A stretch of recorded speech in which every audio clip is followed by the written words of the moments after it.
Coming to you live from my apartment, it's Rob Has a Podcast. And now here's the guy who says, when you think you have enough podcasts, the rule is... You think you have enough? Double it. Double it. I'm Rob Cesternino. Hello, everybody. Welcome back to Rob's the Podcast Survivor feedback show here this week. And we have a great one for you because we wanted to see the firsthand account of somebody who has been through Survivor Mergatory. And here to talk about it all with us is one of the stars of Survivor 41. As somebody once said to me, one of the Mount Rushmore of Long Island Survivor players is here. Tiffany Seely. Tiffany, how are you? I'm good, Rob. How are you? Thank you for having me. That was some really nice introduction. Well, I'm so happy to have you here that I think the world of you. I'm so happy to have you here, not just here on the podcast, but in the Survivor community. You're so much fun. You're all over Instagram and social media, and you're talking with the fans, and it's such a delight to have your positivity here in the Survivor world. Thank you. Thank you. It's fun to be part of. I'm really having a good time. This is like the really fun part, right? Right. It's, the show's supposed to be fun. It is. It is supposed to be fun. And, after you get over Mergatory, that's all good. Right. And it's so, great. Tiffany, so happy to have you here on a big week. How's everything going in your world? Everything is good. I'm teaching and we are on break. So this is amazing because we need breaks like crazy when you teach, especially the population that I teach. But so I am just so happy to be on break. And what better to do on my first day of break than podcast with you, Rob? So here we are. I'm glad that we were able to work it out. It's been, a very busy week on the podcast. I talked yesterday with Christian Hubicki. So this was an incredible week of guests here on the podcast. Not to mention, I got to speak with Lydia on the exit interview. And I wanted to know, what was your take on Lydia this season? So I love Lydia. Yes. Lydia is maybe what I might have been if I was younger and growing up in this generation, because she is just super fun, super positive, knows how to make fun of herself and embrace it. But at the same time, she does have a very serious side and she's pretty bright and she's pretty creative. So you kind of really see all of that come together on the show. And to me, she popped off the screen. I mean, there was just something about her that she comes onto a screen and you just smile. You love Lydia. It's and she's so inappropriate on Twitter, which is just right up my alley. I love it. I think it's hysterical. And she says what she's thinking, which is pretty much like me. So I'm a big fan. I'm not going to say what her name is on Twitter because I don't know if that's appropriate, but I'm a big fan of her. So yeah, I really, really like her. Yeah, I was trying to think the other day if I had a sexually transmitted disease or infection that I could attach to my name to get some of that Lydia heat on social media, but I haven't come up with it yet. Maybe some of the listeners could try to help me.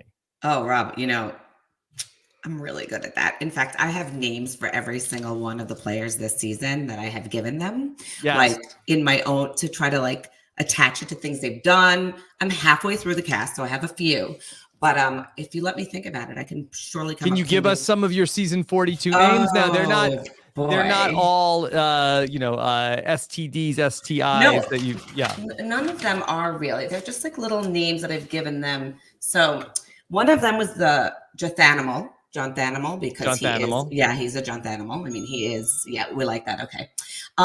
So Roxroy, I have now turned him into Rox Joy. And I think this is because when he discovered that he was going to be on the island by himself, and the no nagging of his wife brought him so much joy, and the rocks brought him joy. So you like that, right? It's cute. Yeah. So that's one. How do you think that Mrs. Roxroy reacted to hearing that?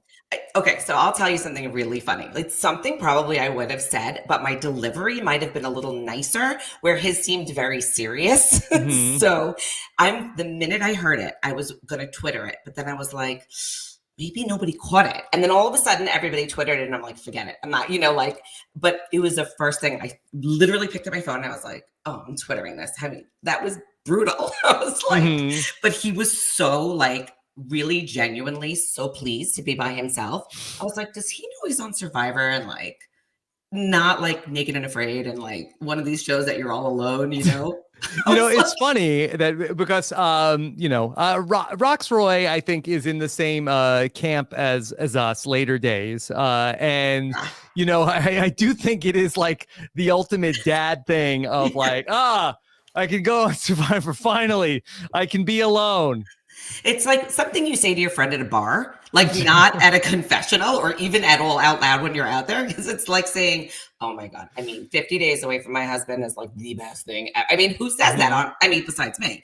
But he just really came off like he was so joyful. So he's Rock's joy.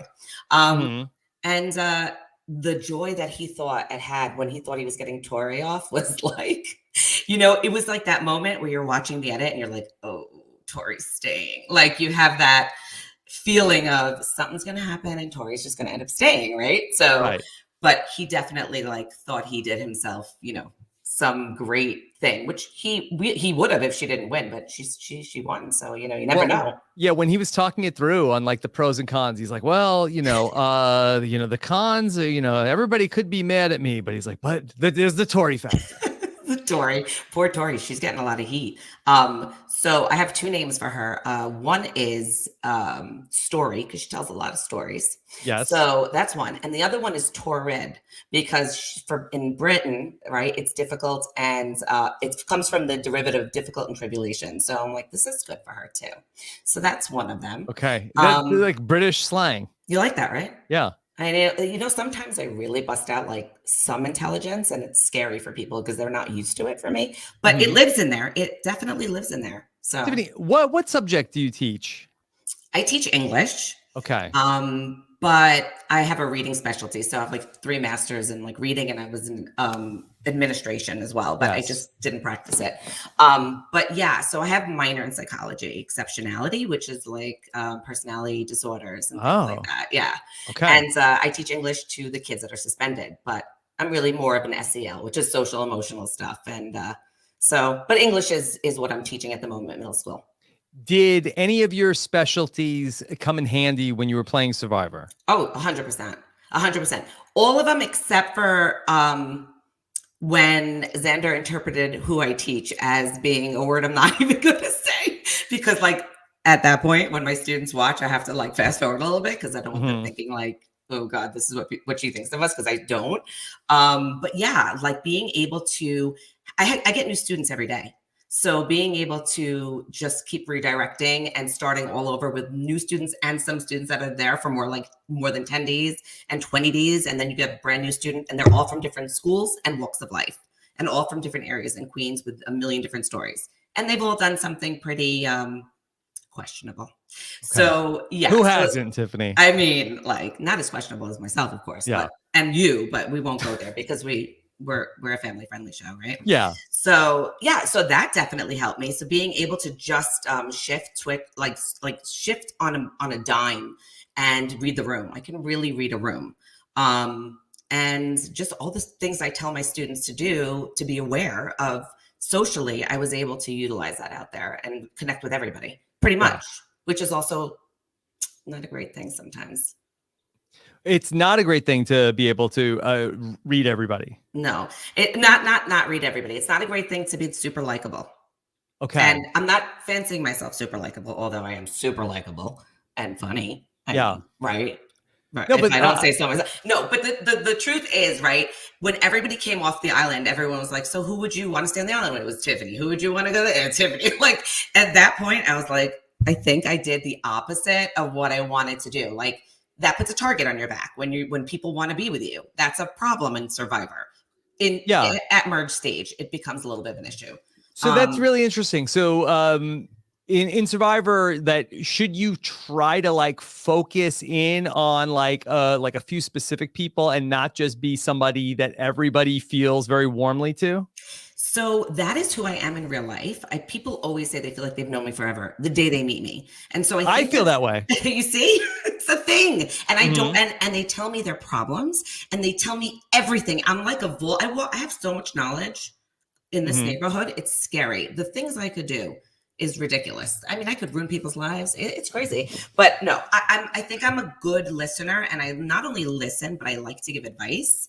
And then like people believe me, but I'm not even really speaking what I know is 100% right. It's just my opinion, but I sell it, right? So when I sell it, it's believable. And so that is, not a great thing when you get out on the island, when people are looking to have somebody as, go to the end with. Like, do I want to go to the end with somebody who's super likable and everybody feels warmly towards? Because it's one thing if like, okay, we kept you around, you were a shield. We kept you around, you weren't super strategic. You sucked at certain challenges, we kept you around. But then when you get to the end and it's based on some sort of social game, maybe in my opinion, and this is by no means, like law, but in my very early on opinion, because I'm new to the whole community, I feel like 90% of the vote is really social. And at the final tribal council. Yeah, at the final tribal council. I would agree to that. And maybe it's more, because I almost feel like that it's very hard to go back through the history of Survivor and find times that people voted at the final tribal council for the person that they didn't like more. I find that often it's that people vote for the person they like more, and then they sort of like from that justify, well, this was the person that played the best game. This is the person, they have the better resume. Right. But it's very rare where it's like, I hate this person's guts and I'm voting for them. It's super rare. Because they played blah, blah, blah. Yeah. It's almost like this like human nature thing. And that's really what most of the game is, right? It's trying to mimic what would happen in the outside world with all these people, but being in this small little tiny orb of like 18 people, and sitting at a final tribal and being like, oh, I hate him. I have to just stay. I'm going to vote for him. Like, that's super difficult to do. And I love when I hear like, she was the better player. He was the better player, because no, like, what comes first? The likability. Or did you then use the likability factor and try to find all the things that you can? Because ultimately you can always find something there at the end, obviously. Yeah. So there's always something to pick from. But so I would say that, that can help and hurt you in some ways. And in my case, I think, it doesn't matter about my case because this is 42. But let's talk about your case, because I want to know, what will you do to make yourself less likable when you go back and play again, Tiffany? Oh, that's a bold statement, Rob. That's assuming I go back and play. I have never assumed anything, because you know what happens when you assume. Right. You do know, right? So if I get the chance to go out and play, which I would absolutely love, I would still be myself, because I can't not be. I know this about myself, but I'm going to try to maybe tame it down a bit. Okay. Where I will probably be a little bit less likely to joke around when I can, because if there's an opportunity, I seize it. I can't help myself. It's like, I have to say it. It's funny. I had to entertain myself too. It's boring. When you're out there and everyone's like miserable, starving and staring at you for entertainment. I was like, what should I do next? But like, yeah, I think I might just tailor it a little bit. I'm not going to completely, that's who I am. I can't change who I am. But I think being out there gives you such an advantage of going back and knowing what you would do differently, and not as nice, probably a little less nice. Okay. All right. Well, let's talk about Survivor 42. And I've been dying to know all week about what you thought about seeing the Mergatory, which you came up with. Oh, Lord. Listen. Let's just say this. Poor Xander. I never said Xander stole it. Let's be clear. What I said was that the edit gave it to him. That is in no way his fault, nor would I ever blame him for it. It was just funny to me. I was like, listen, I mean, down to the beetle landing on Roxroy, like a little shoulder buddy. Like, can I have anything that's my own? Like, seriously. When has that ever happened in Survivor? Like that, like back to back? Like, what is that? Did you think is it the same beetle? 100%. That's my friend. Yes. I spoke to him. I was like, listen, the next time you go out, you got to land on somebody. Just sit there. Okay. And he listened to me. So yes. Okay. That's good. Tiffany, do you feel like is Roxroy going to be the first member of the jury? that do you think that the beetle is there a curse on the beetle? Well, you wonder, right? Was that edit to be like, oh, let's link it to Tiffany and see if he ends Because up in jury? you were the first. They've said, let's bring out Tiffany, first member of our jury, right? No, they You didn't said, say that, and they never said okay, it. they never said it, but we said it in our Just internal so monologue. you know. and so there you were, only person in the jury box, right? Beetle lands on you. Now, on this shirt, by the way. I'm yes. wearing the exact shirt from Tribal, my first day on jury. I thought that was appropriate. Just do you get that dry cleaned after the season? Who, me? Of course. Yes. Is that what you do? I didn't. No, Rob, I didn't get a dry clean. Yes. I did it in my washing machine. Okay. Oh, it looks great. It looks like it held up. Yeah. Well, I steamed it today, so it's fresh. It looks. I mean, and that is the yellow and white. Like that is very hard to keep clean on Survivor. You know what? I don't know why it's. Oh, it wasn't on Survivor. It wasn't. Okay. It was. Yeah, got it. It was Ponderosa clothes. Yes, Ponderosa clothes. Sorry. Got it. My bad. Got it. Okay. No wonder I didn't dry clean it. Yeah. So okay, moving on. But anyway, so wouldn't that be something if Roxroy ends up being the mayor of Ponderosa? Yeah, I don't know. Like, I wonder. I did wonder about that. I was like, I wonder if that's like a little foreshadowing going on. Yeah, I don't know. I don't know if I think he's going to be the first. Okay. I have to say, I think there's a little bit of bigger targets out there that should go first, but. You know, I don't know. I didn't know that Lydia was going to go either, you know? Yeah. All right. Well, let's start with the Hourglass Twist, which came back and famously was not beloved by the season 41 cast. Let's do it. So here's my take. You ready? Ready. Okay. So I think it was very much it was received better by season 42 cast. They didn't seem that rocked or shook by it, where I feel like we were all like, and forget Danny, right? I think Danny's the reason that Probst was able to go out and be like, all right, we're going to change some things up here because that didn't land very well, right? And I still hate the Hourglass. Yeah. Give me Applebee's. Give me, that was an improvement, upgrade. 100%. Give me Applebee's, and I hate Apple. I shouldn't say that. It's not my favorite. But give me Applebee's. Give me like some sense of this is a game changer. Like he was pretty. His words were very pointed. It was basically saying, listen up. Like this is not just you're sending someone somewhere. Like this is game changing. That makes a very big difference in the players' minds, in their psyche, because they are already thinking, okay, something. I mean, was it Drea that already came up with like, maybe we're not at merge? I think it was her, right? Yeah. So like when you're given, it's all in delivery, right? When you're given that information, you're running with it, especially when you've gotten nothing all season. So that was a big heads up. And I think it made a difference. Do I think smashing the Hourglass would have still been never done? No. Like short of like, I don't even know what, short of here's an immunity idol for you, 3 advantages and Applebee's. Are you going to smash it or not? Like if you don't smash it, you get all these things. Like, of course you're not going to smash it. Yeah. But they did a better job at him explaining and thinking it through. And I think it's because he had more information. Yeah. I did think it was interesting that they still went with reversing the outcome of the challenge because that from what I understand, that was the, just to quote your castmate, that Danny, this wasn't a twist. It was a lie that you told us we were safe. And then we weren't. And I was actually very surprised that they kept that part in, even though they did make improvements to sort of like, hey, are you sure you want to do this? But at the end of the day, it still was a reversal of a challenge outcome of that you were safe. Right. And again, I'm going to say this again. You're reversing history, but you're not giving the other people merge food. You're not, it doesn't make sense to me. And it's like when you win, you lose. But in Survivor, when you win, that's the whole point. So it's not just a lie. It's nonsensical. It's like what the kids in Long Island get for like participation trophy. Like you didn't win, but you didn't lose. Like, you know what I mean? So it's just sort of this weird thing. Like it doesn't land well. I don't think. And I can see it being a fun thing if it didn't do that. Like, that is like too much.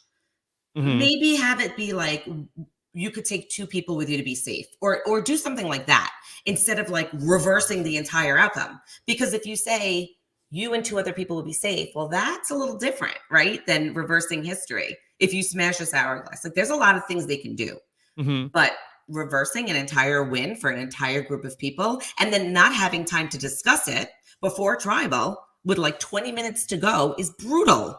Like, I still don't like it. Now, I know you were not in the group that went to the reward in Mergatory 1.0 last season. Do you think that anybody that was in that group from Survivor 41 would have switched spots with Erica for the game-changing power? I would have. But you wouldn't have the choice. I know, but I would have if it was my choice, 100%. I wrote that down because I was like, I would so do that. Why wouldn't you want to go get that information? You're already tight with this group. Go. But yeah, okay, it wasn't. But they didn't tell you about Applebee's.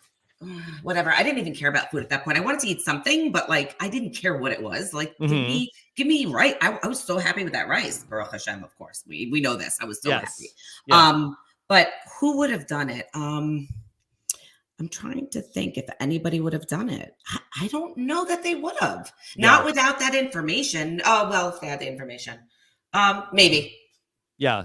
You think that somebody would? So, maybe. Who was it? Danny, Deshaun, Sydney, Nasir, Evie, and Ricard, right? Oh, I think between them, they would have sent somebody. Yeah. With all the Luvu people there. Yeah. And with the strategy, like knowing that you had some good strategic people in there. Yeah. Knowing that they would be able to do something with that and come back. And I think somebody would have switched. Okay. Yeah. So with this vote, it was so interesting that we saw the 3 different tribes come together and form like one big alliance as opposed to 2 of the tribes trying to gang up on one of the other tribes, like we've seen in the past. I think as Yasa was hoping to do with let's bring in Ricard and Shan and let's go after the big tribe. This is very interesting in the season that we saw basically like a 3-tribe alliance come together. Yeah, that actually struck me. I was like, wow, one big happy family. This is bound to go down the drain really quickly. This is going to last like 1 episode. That's how I feel. Like, right. It was, I liked it because it reminded me of like old school Survivor when there's so many people and so many plans. And I like that part of it. And I'd like to think that you could do that. And in my head and my season, I was like, oh, I can't wait for merge because that's like when everybody gets together. But like that didn't happen with us. And when I saw it happen with 42, I was like, oh, this is better in some ways for this particular vote because sort of everybody can find a little niche in place and there's a lot you can do. There was a lot of advantages in there. I mean, I feel like there could have been more strategy. I don't know. Maybe it's just because that's the way we were thinking. Evie and I were always like, for our lives, like, what can we do? Like, what mastermind thing can we do? But, it was funny to see because, like, you kind of know as a viewer that's about to go down the drain. But, like, it's fun to see the people just really think that they have this 8-person alliance. And then they're all throwing each other under the bus. So, yeah. Was it really? You were kind of the victim of sort of like whatever the 8-person alliance version of Survivor 41 was, where it's like that there's basically like a big group of people. It's going to crack. Everybody knows it's going to crack, but they have like 1 or 2 votes where they can get something done. Yeah. And if it can be anybody, banana peels, it's me. Like I'm always the one. Like I can't even win $1 million if somebody handed it to me. But yeah, so like I was sort of I was kind of screwed up by that whole thing. That whole, I go back and it's annoying because once you play, and you know this, I'm sure. I mean, you may not do this anymore because it's been some years for you, but you rethink things. But you go back in time and you're like, okay, Hourglass. You're like, what could I have done differently? Like, should I have like run up on the alliance on the beach and just been super annoying and been like, you got to keep me? Like, but I was reading the room. There was no room to do that. Right. It was like Mean Girls. And I felt for Chanel because I felt like that. Me and Evie at one point, I was like talking to trees. I was like, I'm surprised they didn't actually air that when I was like, I'm talking to myself right now by the shelter. This is weird. Nobody's talking to me. You said you would have made an alliance with the crabs. I was trying. Nobody was talking to me, Rob. Not even the crabs. Nobody wanted me. It's all right. I still feel wanted. Yeah. But, I felt for her because that is such an awkward, what can you do if you are in that position? So either you turn on the waterworks and start crying and throwing yourself on the sand and doing something that makes you like somebody come up to you and feel bad for you. I don't know. It's so bad because you don't want to look like you're begging.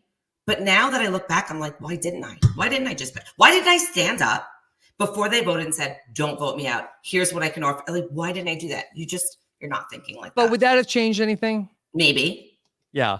I mean, I think about like all the things that I could have potentially done. Like the second time I played, where I was like, "Oh, what if I did this? What if I did this?" It's like, was that really going to change anything? That's the only thing that's sort of like, I don't know, because with Deshaun, and who I love dearly, he switched it last second back onto me, and I was like, maybe I should have been like, I always want to turn around and be like, Shan, you're gonna let Deshaun rule yours, because I think I might have been able to get her to be like, yeah, you're right. You know what? I'm not doing this, because everybody was so tired and aggravated already. But, it would have made a difference maybe for that vote, but I would have been gone the next time around anyway. So it was sort of, I was up on the block anyway, but you can't help it. It's human nature to think, what could I have done differently? Right. That's why people want to go back out and play. That's what we do. Even the people that win are like, I'm gonna be like this next time I play, I'm gonna be like, I'm gonna say this. I'm gonna, they're not even happy. It really is interesting. For me, I was, I don't know, if I won $1 million, I'd be like the happiest person in the world. I'm not kidding. Probably handing money out like a fool to like everybody. I mean, I had these plans in my head of who I was going to give to, like the people that I know really needed, and like putting something away and finally having like a real nest egg for myself. I didn't have it that easy growing up. And, I'm like paycheck to paycheck, and in Long Island life is not, cheap. And I have a kid in college who's killing me. And like, I just wanted that so bad. And to not have full gratitude when you win that type of money, I don't get it. I don't get it. It's just not who I am. But, I guess it's perfectionist. I'm not perfectionist. Give me $1 million. I'm good. Like, this is it. I don't need to be a perfectionist. I've arrived. Like, what more? But I don't know. Who am I to say that, you shouldn't be perfect? It's not easy, for, us perfect people, this, right. Exactly. You know what I'm talking about. But the thing is, like, you're watching it, even as somebody who has, to be fair, who has played the game, there's always going to be I should have done a bigger move. I should have done a sexier move. I should have, not been so this, not been so that. But that's what life is about, right? Hindsight is 20/20. So I have very bad vision because I'm the elder years. So my hindsight is not even 20/20 with my glasses on. Oh my God, Rob, you're much more clear right now. Focus, and clear. Oh my God, you're so clear right now. Night and day. Yeah, I haven't even read the word Survivor up on the screen there. Yeah, well, I think that's like win or lose. I think probably the best thing that you could get is sort of like being at peace with the experience, because there are people that that win the show who are tortured over like, oh, but I didn't get blah blah blah blah blah, or people thought this other person was better, and like, and now I gotta prove myself. But if you could lose the show and be at peace with it, I mean, I think that's like the ultimate Survivor experience. You're winning. Like, I think the other thing that people should really know about this and understand, because I'm a super resilient person, and even it got me. It did. I went super crazy. I mean, I was like, what the hell? But the bottom line is, your edit is your edit. Move on. Like, you're not changing it. This is a show, and the edit is going to do what it needs to do to provide entertainment. It's not personal. And if you can just understand that what anybody else thinks of anything that you do on TV is not your business, you're in shape. Like, keep it moving. Were you unhappy with the edit that you got in 41? No. Yeah. No, I mean, did I look my most attractive in some of the edit? No, I am a woman, and there. Okay, I don't. But I get it. Body positivity, I get it. Mm-hmm. But I am who I am, and I am authentically myself. And there is, in my mind, there is not a woman who goes on there, nor man, that doesn't have a thought of 1 second of, oh my God, with my stomach hanging out on that one just now. Like, that is the worst shot of me, because you're super hypercritical of yourself when you're watching yourself. You've never been on TV. You don't know what that looks like. So you have eyes, like, we're not blind. I get it. Body positivity, I get it. I'm all for it. I'm totally, nobody goes out there if they're not 90% pretty okay with themselves, because it's going to strip you of everything. It's going to be your not finest moment. But, my edit was great. Besides the moments that I was looking through my fingers, the edit was fine. I think they made me look super stupid in the beginning, which is fine. Whatever. And I probably was super stupid for a little bit. Like, I wasn't eating, and I'm not very good when I don't eat. But like, I know I'm super smart, strategic, and I have a lot going on that I could have brought, but it was a different season. I wasn't prepared. But Tiffany, I like my edit. We have some questions for you from the listeners. Let's go back to something that we were talking about in terms of what Chanel was going through. Here's Paolo from Toronto. Hi, Rob. Hi, Tiffany. This is Paolo calling from Toronto here in Canada, Erica's hometown. My question is for Tiffany.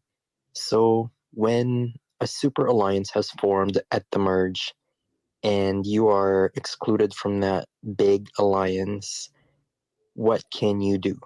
Similar to your situation at the merge, when you and Evie and Xander have been excluded, what do you think people like Tori and Chanel can do at this point?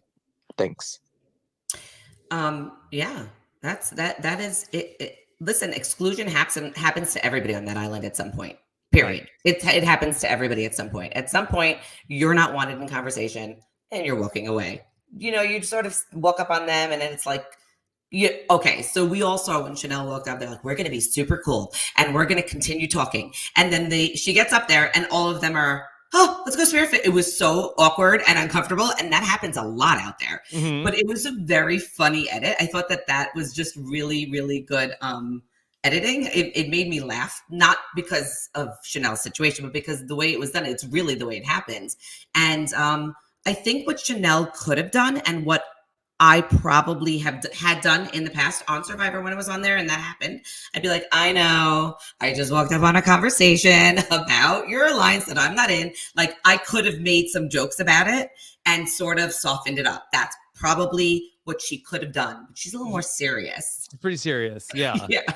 So if you make jokes about it, do you think that sort of like breaks the tension? Definitely. Yeah. Definitely. Like, you need to do that out there. Like, I definitely did it a few times. Like, oh, so you all painted the flag without me, like, because I was at a confessional. Like, that was really super weird. I walk up, everybody's handprints are on there, and they're like, "Oh, you have to do yours." I'm like, "Oh, I do have to do mine." Like, thanks. And in your head, you're like, jerks, like, But like, I made fun of it. I made fun of it, and then it turned into like fun. And I had Ricard was laughing. He's like, "Please put your handprint on my shirt," and I put my handprint on his shirt, and like, so yeah, you can lighten the moments. It's less awkward and it's more endearing, and then people sort of soften up. And I think that I did that a lot in Yasa as well, and where I may not have been as good with maybe Liana and Evie as Evie was, I was able to like soften the mood. People just like that. They like that. They need love and attention, and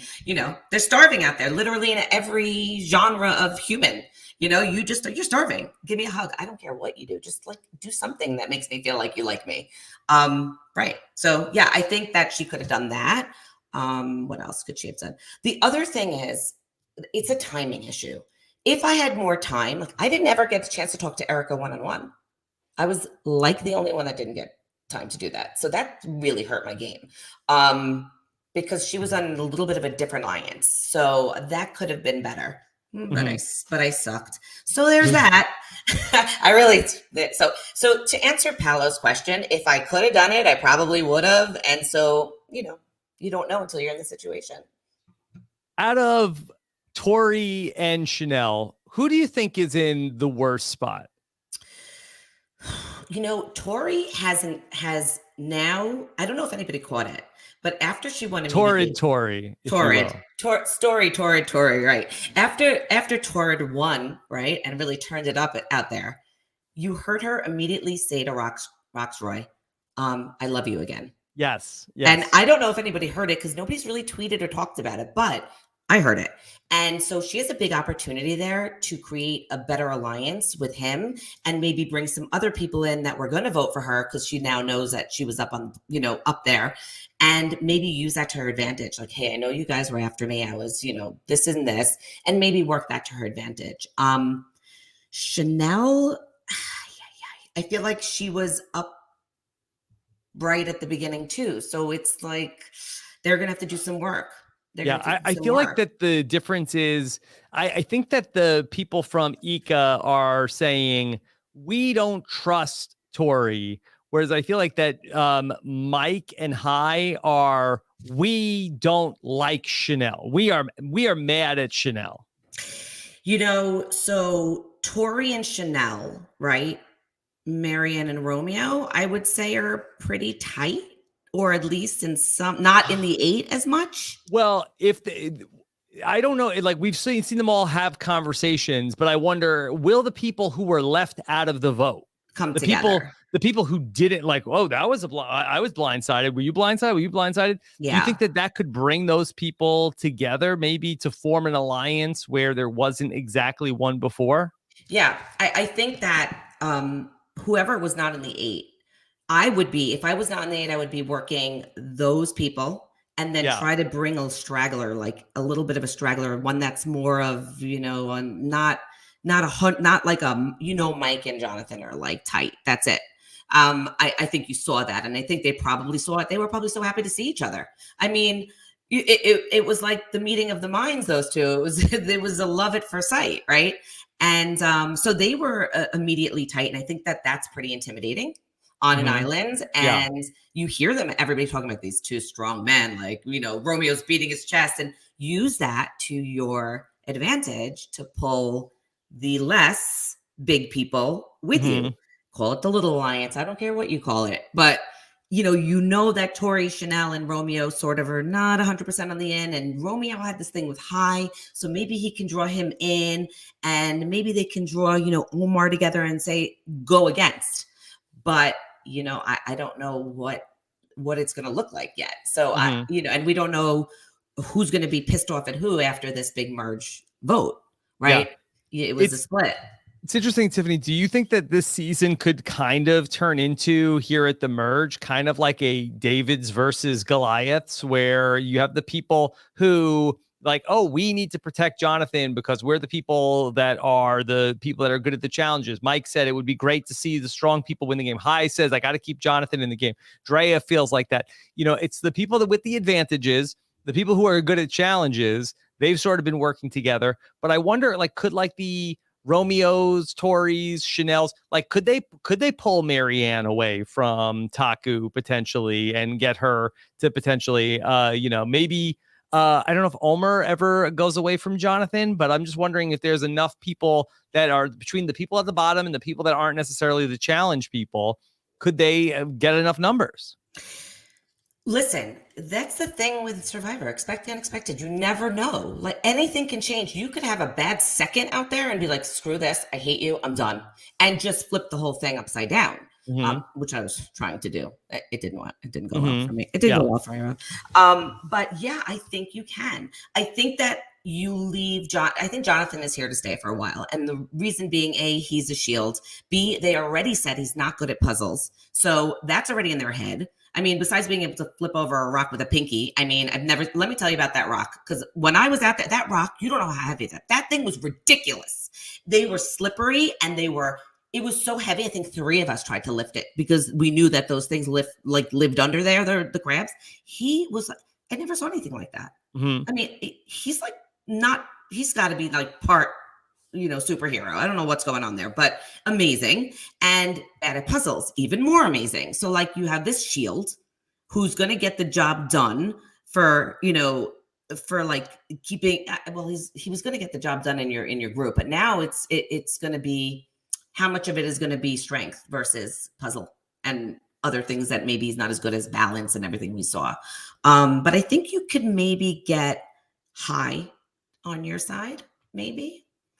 With the bottom people. Yeah, I think you can maybe pull in high. Marianne's funny because she sort of smiles her way through everything. And she's so much energy that I think it's almost like she's really all over the place. And I can't really figure out if she's really with the 8 or really not. She's in a weird position right now, as far as I can see. So, when they made the 8, she was not one of the 8. No, she was really with Taku. And then it was really that they were trying to, like late in the game, they were trying to protect her. Now, I wonder also, Marianne had her name written down. Romeo and Lydia wrote down Marianne's name. I wonder, could eventually where like if Romeo, who I think is a very savvy player, if he gets to talking with Marianne and then Marianne's like, hey, why'd you vote for me? He's like, oh yeah, Jonathan told me to write your name down. Right. Could it potentially, I think that she might be a little bit more eligible to get picked up than I think that people might realize after the episode this week. Yeah, I think she's, and she has an extra vote and she has an idol. That's the thing that, again, she's reminding me a little bit of that. Like, I don't know. She's out there with an extra vote. She's out there with an idol. Nobody's really saying her name that much. They're focusing on the big person, which is, the big person, the people that are like mouthy. So Tori and, Chanel, right? And Andrea's pretty smart out there. I mean, she's got it going on upstairs. She's strategic, and they're focusing again on the big. And it's kind of like, you're sitting again with a person with an extra vote, with a person, she'll slide right through. And she's so like, everybody's just accepted who she is. And so at this point, that's not going to really annoy anybody anymore because they know who she is. And she's a number for them. And she holds what used to be a problem in Survivor, which is now let's keep you in because you have this, extra vote and idol, which I can't wrap my brain around. Like, why are you not targeting these people? But okay. But so, yeah, like I think Marianne she's not in a bad position. She's just in like one of these gray area positions where I feel like she can really be picked up anywhere. And people need to start doing some work around that, whether it be Tori and Chanel and Romeo coming together, pulling in, Marianne and maybe Hai. I feel like Hai is in trouble. Like, his position makes me nervous. I have a question for you from Dylan. Rob and Tiffany, do you think that the Lydia vote has any similarities to Tiffany and that it will come back to haunt the remaining castaways? Lydia was a loyal number for the 8 and would do whatever Hai told her to. Tiffany would have been loyal and she had no idols or advantages. Both vote outs seem a little pointless. You talked about this at the time. I can't believe nobody flushed an idol. You had all of these even more advantages in the game here in season 42 than when you went out. I know it was safe. It was an easy vote to take you out with a sitting duck with no advantage, not a ton of allies in the game. Same thing for Lydia. Is this a mistake? So I'm going to say it's similar. I felt like it was similar. I felt like it was a similar vote. And the reason I'll say it was a mistake is because, of course, I want it to be a mistake. But okay, besides that, I think that, of course, I want it to be a mistake. And here's the thing. In my season, yes, I was a literal number for when that shit show began. Yes. They could have used me in a great way because everybody started fighting. Who was it the biggest mistake for to vote you out of the game? I think, well, I'm not going to, I would say Shan, Liana. Okay. Yeah, because they were right to follow. And it was the guys were leading it. There was the Black Alliance that wasn't really, they were fighting already. Nobody wanted to vote me out. When they got back, they all thought it was a stupid vote out. Not that they didn't want me out. Eventually, of course, they did. But ultimately, it was too soon because I was not a big threat like that. I had nothing. And they could have used me as a number once they started fighting. And I would have been loyal. Right, because who could they have taken out instead there? Was the other plan Heather? Yeah, Heather, yeah. who was a vote against Shan at Right. that when Shan went out at 8. Yeah, Exactly. So, and that is what they were supposed to be doing, and that would have been better for their game. And I think that was a big mistake for their game right there, because that might have flipped everything to like an all girls thing again. Yeah. So that's frustrating for me. But with Lydia, I see that as being a problem for High, and maybe, whoever his allies are going to come to be going forward. Because I think the Jonathan, Mike, I see Lindsay's pretty athletic. Like she may be going long haul with the way she, does things. She's athletic, and you never know. Look, nobody thought that Tori was going to win this thing, right? And Tori wins. And you don't know what's going to happen. You have to think long term. And I think what every player ends up doing on Survivor is you're thinking in the moment, oh, this is an easy vote. Let's just do it. It's not me. Yeah. But it's not like, oh, wait a minute. Maybe this will be good for my game. You need to think a little bit more long term, and then you won't make those mistakes. And this is why everybody wants to go back, because we mess up, right? So yeah, I think that this vote, I would agree that this is a bit of a Tiffany vote. I would say that Lydia could have gone a little longer. She would have been a good number. She was loyal. She didn't rock the boat too much. Yeah. I don't see, and maybe she was good at puzzles, but I don't know that would have been that big of a deal. I don't know. Right. I think that it certainly was not a mistake for the people from Taku, for Omer, who put this all together, for the 3 Taku people who were up for elimination. This was good. But the question is, was this a good idea for High and Mike and Drea also? Yeah. Would they have been better served taking out one of the people from Taku? I think 100%. Yeah. Why? We did it with Luvu. We kept them all in. Like, why? There's no matter what, when you come together on an island, there's that immediate bond. You're winning things together. You're doing things together. You're apt to keep those people closer to you for a little bit because you feel more comfortable. That's the law of like knowing people and meeting people, right? Not that it always happens that way, but for them in this situation, like, you get a taco out. Like, come on, what are you doing? And but again, we're thinking, we're eating, we're drinking. I mean, I may be eating matzah and never going to the bathroom again for the rest of my life, but here we are. So yeah. Happy Passover. Yeah. Oh, thank you. It's just super fun not eating anything but matzah. Okay. Anyway. Okay. All right. Well, okay. Let me serve up another matzo ball for you here today on the Feedback Show. Okay. Do it. William wants to know, Tiffany, if Voce was your island husband last season, who do you think it would have been this season? Mike. Oh, okay. 100%. Yeah. He's like the male version of me. I look at him and the things that he says, it's like, I know what he means. And his edit is kind of like he doesn't know how to strategize, but dude, that guy's got it going on socially. And I think we would have been, just the 2 people that said everything out of her, we would have been dangerous. They probably, Survivor might have shut down if we were together on that island. I could just see the jokes flying. Like, I can tell his sense of humor, and he looks like a big kind bear. So you want to love him. And I think that he would have been my island husband. Yeah, he's been so good so far this season. And I think that he's another person that everybody that he meets in the game also seems to just really get along so well with him. Who doesn't love a fireman? Mm-hmm.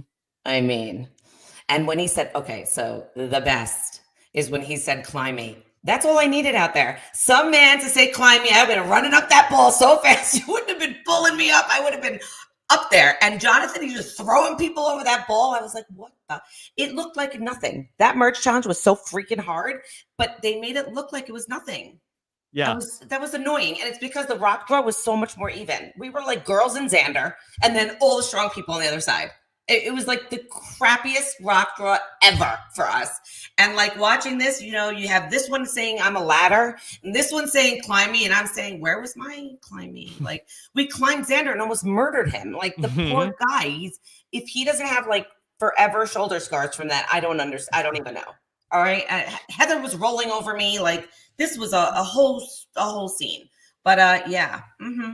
All right, let me play you a question about the challenge. Okay, this is a question from Matt. Okay. Do you think production was caught off guard by Jonathan's challenge performance? It seems like there's a few shots in some of the challenges where Jonathan is so far ahead of everybody else that the cameraman looks like he's kind of scrambling to get both of the tribes in a shot. I don't think they're giving him a hero edit. I think they're just showing exactly what went down out there. And it's very impressive. I love Jonathan. Okay. Tiffany, you've been super impressed with Jonathan this season, right? Yeah, I mean, I can't even. How could you not be, right? Yes. First of all, let me say, Mal, I love your accent. It is so everything. That accent was awesome. Okay. So I think that what happens is when you're a big guy like that and you go out to Survivor, your performance, I've heard, and the hunger is a lot worse for you. And this is what I've heard. So could they have thought maybe he would really struggle and then have that angle of like, look at this big beast of a guy and he's literally eats 97 eggs a day and maybe 3 chickens, and he goes out there, they starve him and he can't do anything. But he's running through these challenges like it's nothing. And were they caught off guard? I mean, he literally saved like 9 people in that water thing. I don't know. I would think that, yeah, but I don't think it's going to matter like for them as far as shooting and filming. Like I think they're filming it and it is what it is. And I think everybody's caught off guard. I mean, he's really, he's impressive. I mean, I don't know what else to say. He's impressive. I think everybody's caught off guard. And I think it mattered in the pregame, but now I don't think it's going to matter as much. Well, I think that there have been people on Survivor that have been as big as Jonathan. They just, have not, fared as well under the elements. And I wonder, is this a product of the shorter game where it's still early on? I mean, it helps. I think the 26-day game helps Jonathan immensely. I think so. Because I think he will run out of gas at some point, but I mean, we're halfway through and he still has plenty in the tank and he's eating a lot. Yeah, that's the thing. He just got a really big meal. Can you imagine this was him starving and now he's just had Applebee's and he ate it like he said, I'm just going to eat and eat. I can't imagine he didn't get sick, but okay. But yeah, you look at all of these challenge beasts in the past and a lot of them are like skinny or like Joe, like super like tall and long lean. and lean. Long and lean. Yeah. And not like these big guys. They don't really fare as well normally. What I'm finding interesting about Jonathan is they're almost editing him as he's playing like a completely individual game. Like he's running the challenges pretty much everything. Like even Probst is giving him like single-handedly like doing this challenge that he may be starting to get stuck in that me, I'm alone thing. And maybe the social game, will start to be a problem for him because he was already annoyed with this one. He's a blah, blah, blah, blah, blah, and blah, blah, blah, blah, blah. And that could maybe start to get to him a bit and maybe not being able to be as physical. And he may get frustrated with, the other side of what happens. But I don't know, based on, best predictor of the future is the past. So he'll probably win like four immunities. I don't know. I don't know. It's been very interesting because the other players all speak very highly of him also. You sort of had like the person who's sort of like a immunity threat, but nobody tends to like them. Yeah, but do you see what he's doing? He's feeding the hell out of these people. Mm-hmm. You're going to like somebody who can fish. You're keeping that person around for a little while. I mean, he's coming out with, he's on my beach. We had nothing. He's coming out with. You were the provider. I was the provider. I got big ass crabs for us, and that was big, fat, juicy crabs. Big, fat, juicy crabs. Mm-hmm. And I did, and we ate, really, the only thing we really ate a lot of was like those disgusting hermit crabs. And he's coming out of that water. we couldn't even I don't even know where he's getting that. Like, we were there. I was right there looking for the same. He's picking up these huge clams. He's spearing the octopus. Like, what's happening? Where were we? Like, did they stock this water? Like, it's amazing to me. Mm-hmm. It's amazing to me because I'm the finder. Even in my life at home, I find everything. How did I not find it? Where was that clam? Mm-hmm. You know, I don't know what's happening, but he's feeding them. So, you know, this guy he's pretty much quiet. He's doing his own thing. He's feeding them. He's likable. He's nice. I don't know. Keep him around for a while. Nobody's hating him. I think he's less tolerant of everybody else. How much further can they take him? Oh, I mean, we've seen many things happen that we don't expect. They can probably take him further. If this bigger alliance stays intact, they're gonna be intimidated by Mike and Jonathan, and they may go far. It may work for them this season. I don't know. If Jonathan wins an individual immunity challenge, is that a wake-up call for people? Yeah, I think if that happens, they're going to be like, we got to get him out. That's going to be, unless he's in an alliance of all winning immunity people, like, and the 6 or 8 or whatever they were, all kind of have something to offer, an extra vote. What are they going to do with this amulet? We don't know what's going to happen with that, right? So it's based on who's going to start winning individual immunity and how much of a threat they're going to be. But certainly if he starts to win them, they're going to look at him. Mm-hmm.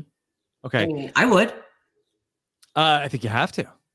But it's funny because in the season, everybody would say, well, Xander, why weren't you getting Xander out? And us in the season were saying he was not a threat.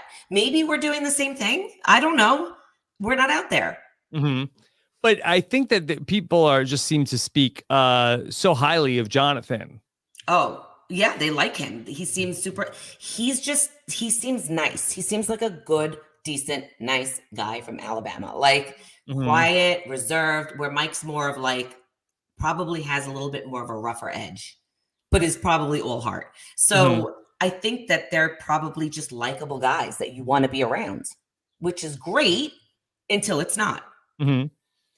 Let me ask you a question about the rations and the food that the players are getting here in this season. Let me bring in a question from the great Josh Green. Has a question for you. What's going on, Tiffany and Rob? It's Josh from Philly. Tiffany, Hag Sameach, and a happy Passover to you and your loved ones and to all the fellow Jewish listeners out there. My question is about the rewards this season. We've seen, obviously, they just had Applebee's, and the rewards have seemed to be a little bit bigger than Survivor 41. I'm sure you weren't necessarily thrilled to see this. Do you know if production and Jeff thought that maybe they should be giving the contestants more food? Is there any particular reason behind this? Would love to hear your thoughts. Thanks. So I would push back in that overall they've gotten more. It just seemed like the Applebee's sponsorship, I would have bet it was probably the same amount of food that they got for this merge. Chag Sameach to our friend out there. But yes. I think there's 2 factors here. I think that Applebee's always creates this big, huge stir for everybody. Like, oh, it's Applebee's. It's like, okay. Could you have faked it, Tiffany? No, never. Rob, I would have been the worst. I would have been like, I have a word for that. I have Applebee's. I have my own name for them, which I can keep to myself if you'd like. But if not, we could. But if you were on the mat though, and Jeff said, "All right, Tiffany, it's Applebee's." So what did he say the other night? He said that it was Applebee's, and this is what he said. It's good. It's big. It's Applebee's. Yeah. I can't take it. It's emotional. I can't take it, Rob. There's one thing I'm not good at. I am totally myself, but I'm the girl that doesn't like to go to concerts and scream and I'm so loud, but that stuff embarrasses me. I don't know how to explain it, but I don't even know. It's like secondhand embarrassment for other people. Yeah. But I think I would have been happy for any food. But the fact that it's Applebee's, I think it's just that it's a restaurant and you're so stripped that just seems so much bigger out there. Oh, it's not just burgers and French fries and stew and pizza, but it's Applebee's. And it's like, okay, but like, I have news for you. It's still a burger. You're still eating, something you weren't eating. And I would not have been able to hide it. I would have, my face probably would have went like this. Like, really? Okay, we're all supposed to jump up and down now like fools. And like, this is why I'm not going to be asked back, Rob, because my Applebee response is going to suck. Yes. Even with the shark ball? I mean, I'm not a big drinker. Yeah. So no, I probably wouldn't have even drank, to be honest with you. I do drink here and there, but it makes me nauseous. So I hear that. Yeah. I hear that. It's like not my thing. Okay. So that in terms of maybe anything else that was voiced by the Survivor 41 cast, have you noticed anything else that potentially you see as a difference between the seasons? Yeah. I've noted a few things that I think are different. You like that? I actually love wrote it. a note. I'm so teacher-esque. Professional podcast guest. I mean, I'm practicing. Okay. So what was better? I wrote what was better versus and what was the same. So I would say that 41 we probably have guinea pig syndrome.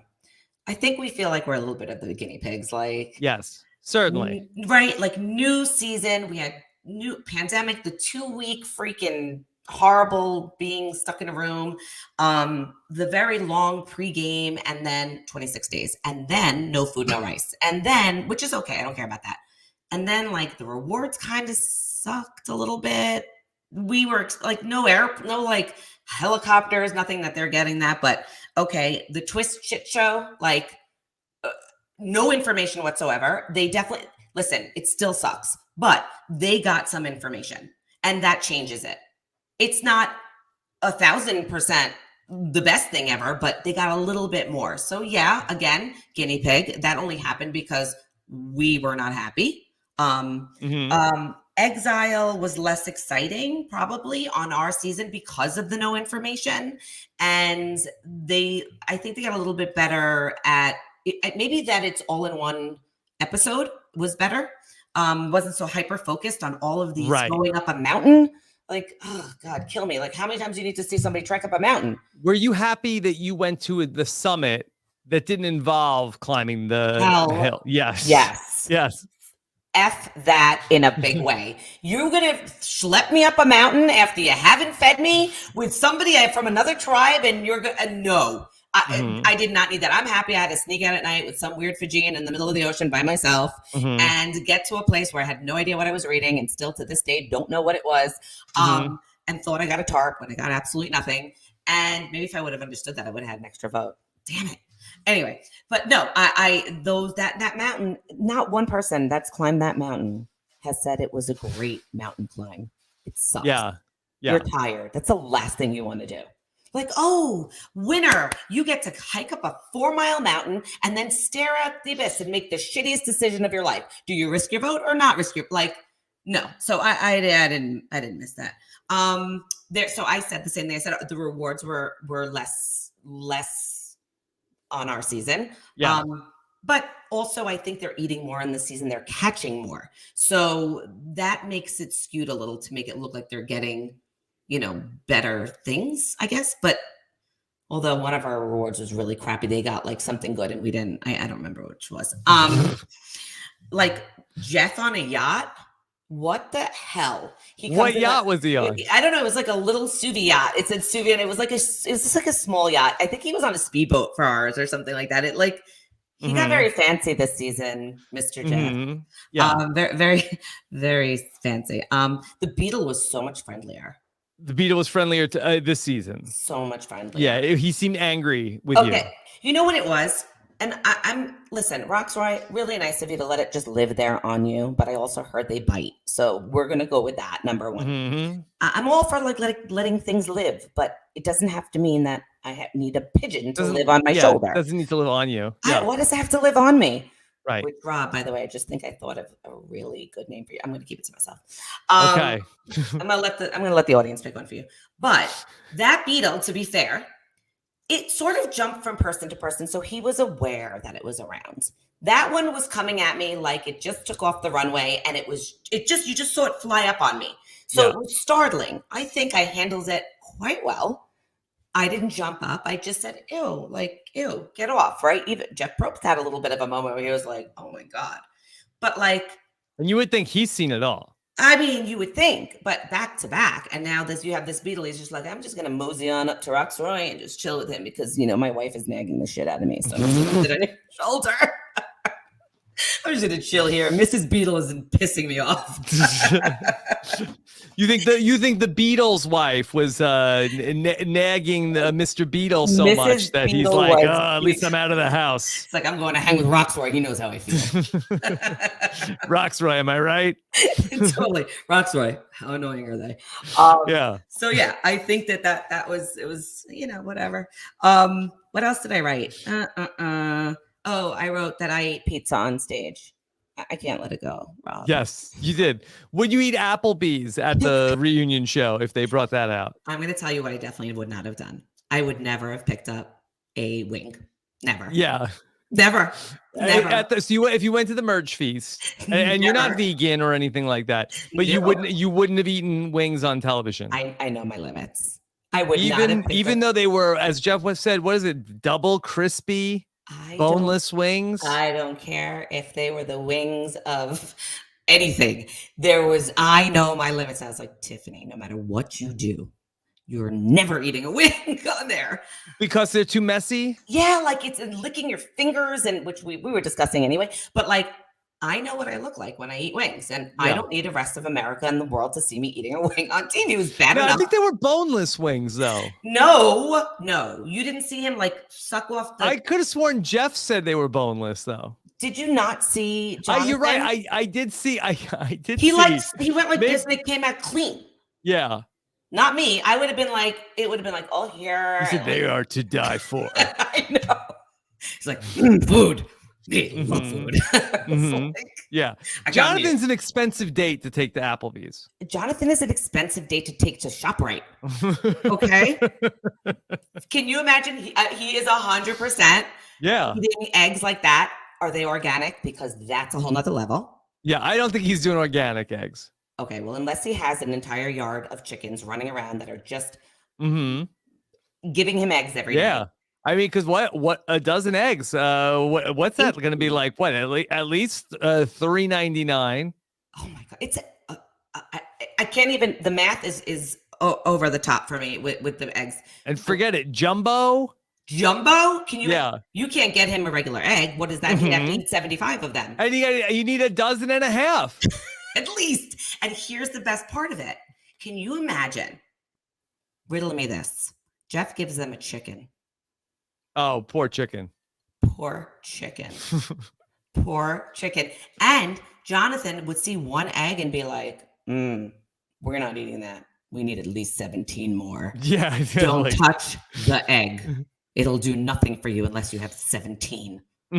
Yeah. Okay? Because if you win like a reward on Survivor, it's like, all right, you're going to get 10 eggs. Like 10 eggs. Jeff, that's not even a snack for me. I mean, he eats, I don't know, an incredible amount of calories a day. Meanwhile, I'm killing myself over here, like counting points on Weight Watchers. 7, 8, 9. Oh, that's free. I can have salad. Can you imagine? 18 eggs? Jesus. Tiffany, it's just so funny because that my wife came up here today and she is getting ready for Easter. And she said, hey, I'm going to be boiling 18 eggs. I said, 18 eggs. Oh, perfect. Call Jonathan. I have a hot take for you. He's like, what are you talking about? I was like, that's what he who? I have to announce something. Yes. The poor children in Alabama will not have Easter eggs this Sunday because Jonathan has wiped out every. Yeah, you better hope the Easter Bunny comes and hides your eggs, or Jonathan is coming through and taking them. There is no eggs in Alabama. He hates Easter. Hey, where are all my eggs? You see Jonathan with like pink and blue all over his face. What happened, Jonathan? I ate all the eggs. He's out there hunting. He's like, I got them all. Well, the people of his small town of Alabama will not be egg hunting this season. He's egg hunting every day. There is a shortage in where he is. Poor Jonathan, we're killing him. But like, that's like Roxroy saying, my wife nags me. You don't tell the whole world you eat 18 eggs. They're going to say, how are you living What, Michael? I would probably drop dead. Yeah, I mean, and nine pieces of cheese. We don't even talk about it. That's like, I mean, what is that? Half a pound of cheese? I don't know, but I don't know about you, but like that can't be good for like the aftermath of that. Has to be like like toxic. Like he's like a walking like warhead. I don't know. Yeah, it's a lot. It's a lot going on there for Jonathan. Poor Jonathan. They're probably looking at him there like this on the island. Mm-hmm. You are some species. Mm-hmm. We found the next species. He's unbelievable. I can't. So funny. Okay. Yeah. So okay. Let's see. Let me bring in a question about Roxroy. There's a question for you from Owen. Okay. Here's Owen. Hey Rob, Owen from Connecticut here. Do you think if Jeff asked Roxroy if he wanted to stay at Exile for the rest of the game, just away from all those people and conversations, he might have said yes? I think Roxroy would have been so elated if he was on Exile Island. Mm-hmm. I mean, we might have heard about a lot of things he doesn't like in his family. We would have gotten so much stuff from that. Yeah, I think that, I mean, you heard him say it. And I hope he's not saying that in front of everybody else because, like, he is letting them know, I don't like people. And I'm here. And if I do have people around me, they are listening to me word for word and doing as I say. He is like your old school player and parent even. Like everything about him is sort of like old schoolish. You know, I feel like he needs to loosen up. And I don't know if he does, but I feel like he needs to smile a little bit and loosen up. Like, look, Tiffany, that first stay-at-home dads, which is not how I would identify myself, but I am a dad and I stay at home. This pandemic has been very hard because it used to be as a dad who stays home, everybody else would leave. You would have alone time. People went to school, people went to work, people went out. You know, there was a lot of for the stay-at-home dad. These times were tough. It's payback. Payback's a bitch. I was a stay-home mom for 10 years, and welcome to my life, Rob. Okay? That's why when somebody says, do you want to go starve on an island for maybe the potential of anything? I was like, how much? Can you leave tomorrow? Yeah. Like, I did leave tomorrow. Thank you. Yes. I was like, yes, I can do it. I am out of here. See ya. Yeah. So welcome to stay-home motherhood. A little props to everybody who stays home with their kids, mother or father. It is a lot. Yeah. So I so feel him. I get it. I totally get it. But it's just funny that he said it. Yeah. I love that he said it. It's funny. So I know that the conditions are really rough out there for the players in the new era, that there is no food to eat. Romeo said something I wanted to get your opinion on. Romeo did not get to go on the feast. He got some rice back at camp, and he said they were grateful for that. We got a little bag of rice. It could have been a bag of cockroaches or pieces of doo-doo, and we would have been celebrating. Yeah. That was, by the way, you know how I love doo-doo talk. So that was one. You like that? I thought it was. You agreed. I thought it was real. I agree. 100%. You give me anything. Listen, when we got that bag of rice, I was legit psyched. I was like, this is awesome. I don't care that we're not getting what they're getting. We got right. I didn't care as long as I had something to like sustain me a little bit, because you just become like this shell of yourself. But my name for Romeo is Bonio because he's getting so skinny. Oh, okay. All right. That could land pretty bad. So you're gonna cut that out. Okay. No, but yeah, that was almost like a Lydia tweet. It was. There's a side of me that is really, really. If you saw the things that I have sent to people, you would probably be less fond of me. But anyway, so yeah, Romeo, when he said that, I don't know why I laughed. I just thought that was really funny. It could be pieces of doo-doo. Like, it's just funny. Like, it was funny. Yeah, like you're starving out there. So I get it. I agree with him. Yeah. Anything is good. Now, you were in the group that was saved by Erica breaking the hourglass, and you did not have, I wouldn't think, any sort of like visceral reaction towards Erica. But I was wondering if anybody had a reaction in season 41, like Tori's reaction to Roxroy. Keep in mind, we sent you not just to be exiled for 2 days by yourself. We sent you knowing that you had power. So I'm pretty pissed off that ended up happening because I actually was doing that to maybe help you. Yeah. Yeah, no story. Okay.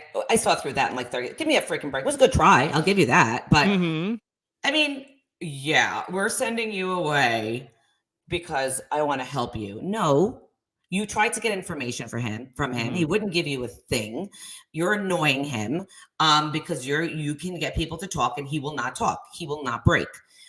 So yeah, that was interesting. I was like, is anybody buying this? Because I'm certainly not. I would have been rolling my eyes hard if I was in front of her. So, and I think he was like, yeah, okay, whatever, sure. Like, I want you out. And then she wins. So did you see the whole immunity debacle, right? That the eye was upside down? No, so somebody mentioned this to me. And so this is a big deal that the eye is upside down? So, okay. So let's say the word was, I don't know, help me out. Something with a D, and the word is the D was put backwards and it's a B. I don't know. A P. I mean, we had this very famously in Survivor Heroes versus Healers versus Hustlers, where Ben had put one of the, I think it was the upside down N, he put as a U in the word he was trying to spell. And he said, no, that was not right. And that is why I think people are talking about this. Which eye was upside down in immunity? The top one or the middle one? The middle one. But the thing is, upside down or the other way, the way the eye was made still is an eye. That's the difference. Yeah. But if you're going to get technical, yes, is it a win? I mean, I kind of feel like that if they miss it in the field, what are you going to do? I mean, the season's already shot. They can't go back. Are they going to declare everybody the winner? Give everybody $1 million? I mean, what can you do? Rob, don't tease me that way. I mean, you wouldn't get any money. It didn't happen in your season. Listen, I wouldn't get any money even if I was supposed to get money. Have you met me? Yeah. I mean, people are talking about it, but everybody loves to. I'm trying to find a picture of it to see. Maybe let me look on Twitter. Oh, it's definitely there. People are really annoyed. It's so funny. I'm like, yeah. I mean, it's still spelled immunity. Okay, he missed it. What are you going to do? But everybody likes to talk about something. Yeah. I mean, it's interesting, but if they didn't catch it in the real time, it's like it never happened. Yeah, I'm sure there's been 100 other times on Survivor where something didn't get caught in the moment. Oh, and in the early seasons when you didn't have like all of this crazy social media the way we have it now. I remember when like 20 years ago, like it was the second season of Survivor, it was like Colby didn't hook in his carabiner to one of the things and it was like, oh, this is a scandal.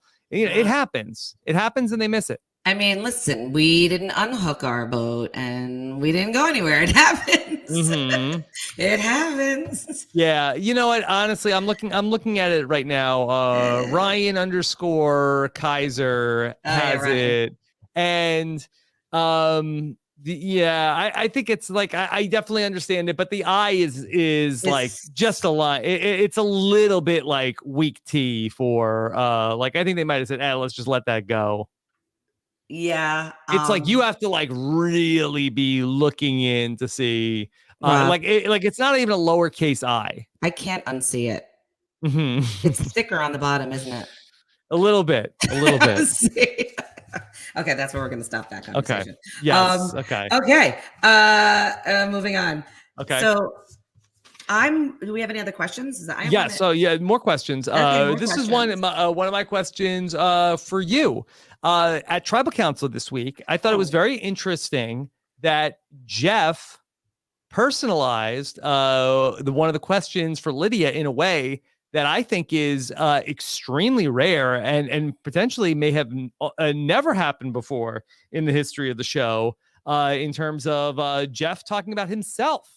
Lydia, I really connected with which version of yourself you want to show. Yeah. When I was in high school, we moved from Wichita, Kansas to Seattle, Washington. When I'm in the middle of high school, and I decided I'm going to put a different version of myself out in this new high school. Tiffany, what did you think about that? Wasn't that so interesting? Did Jeff ever in any of your tribal councils talk about like things from his own personal life? No, and I don't think that he normally does that. It's so out of character. So out of character. Something's going on. He might be warming up out there a little bit. Yes. Do you think that this is Jeff now in his later days of like, okay, I'm going to bring my own personal story into this a little bit more? You know, as you get older, you get nostalgic. Mm-hmm. I mean, it happens to all of us. Yeah. I hear myself sometimes telling a story that I said, oh my God, I think my grandmother would tell that story. And I'm like, why did I tell that story? And then I stop myself because I'm, of course, only 20. So like, I'm not there yet. But Jeff might be becoming a little bit nostalgic. He connected to her and maybe, you know, he was a human for a minute, not Island Jeff. Do you think that this is Jeff letting go of Survivor guy and is sort of like talking a little bit more about, you know, things from his own past? Which again pisses me off because he didn't do that with us. In fact, he tortured me when I was on that freaking island. And what do you mean he tortured you? Okay, when you're in a challenge, yes, whatever it might be, and you're having a bad moment, he put the spotlight on you.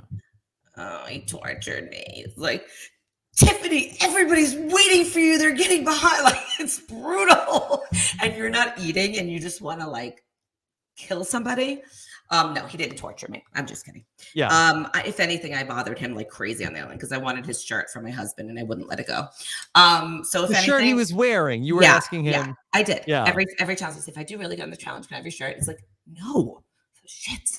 But yeah. I thought maybe I would get it. I never did. I still love him. You probably only had so many shirts in Fiji. Listen, those are tailored to his body. Those are Columbia shirts that you cannot get like that because they're wider. So they tailor it to him. Yeah. So is your husband the same size as Jeff Probst? It's pretty small.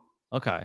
All right. I mean, relatively. No explanation needed. You know what I mean? Yes. Yes. You know what I meant. Okay. All right. He's a smaller stature. Okay. And so that you felt like that it would be great. Yeah. Yeah. He let me go away. Not let me go. That's excuse me. I released myself from the home and he was very happy to take on the home. But like I thought it would be, he loves the shirts. I thought it would be an awesome thing to get for him. Jeff, not so much. But like, you know, it would have been weird for him to actually give it to me. It wouldn't have been fair. But anyway, I tried like hell.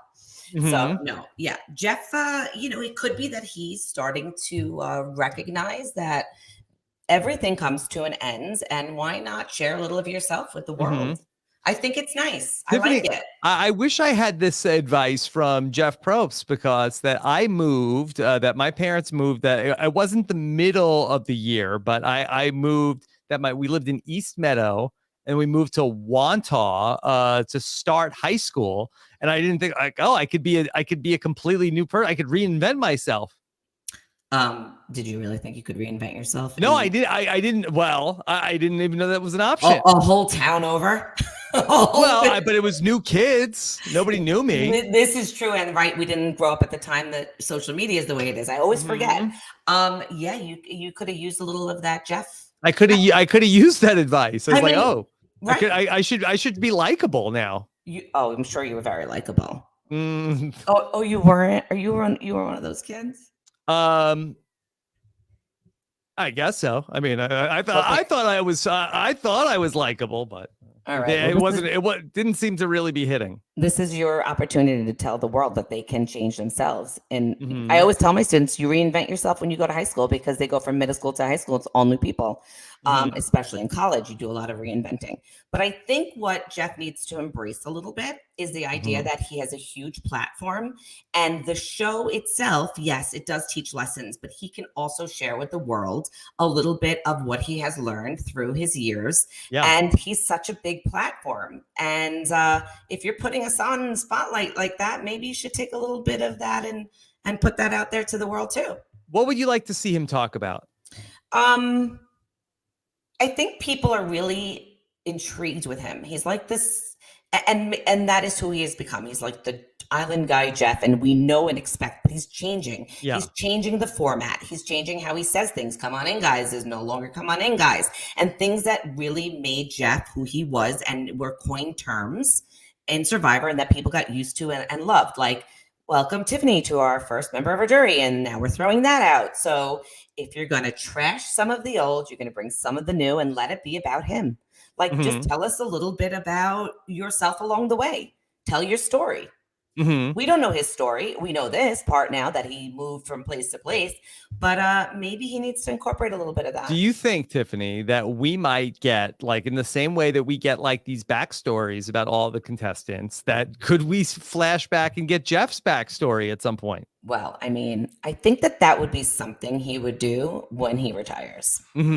I could see that being like a finale, like, and then maybe a compilation of like Jeff through the years of, from childhood up with a backstory and how he went from, whatever it was to this and all the challenges along the way, or maybe he's going to sit on that island with the hourglass and tell his story to the person who's sitting at that hourglass and be like, listen, back in the day in 41 when we did this, I really got slammed for it.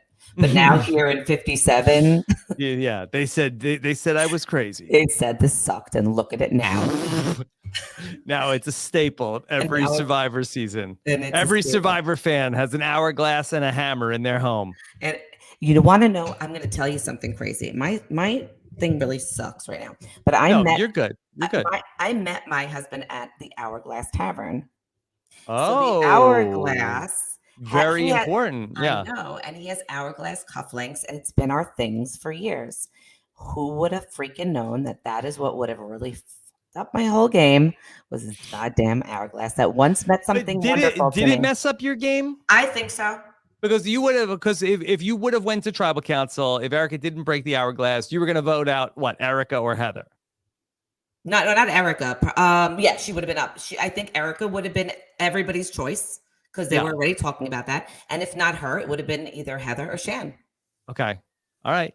And then the whole thing changes. The whole thing changes. Yeah, I mean, but I think anybody would say if you didn't do this, the whole thing would have been different for you. But in particular, I said about that, I've said it from the beginning. I was on TV, I was like, yes, I'm safe. But then the immediate afterthought was, oh, this sucks. Because we already knew who we were voting off. Everybody was like, good. We were just going to let the people know when they came back what we were discussing. And because we had a whole idea of what was going to happen. And we knew kind of who they wanted off from chatter. And it just all changed. And that sort of, I think maybe I would have lasted a little longer and maybe would have had time to make a bigger move. And it didn't happen. So yeah, I think it would have changed my game for sure.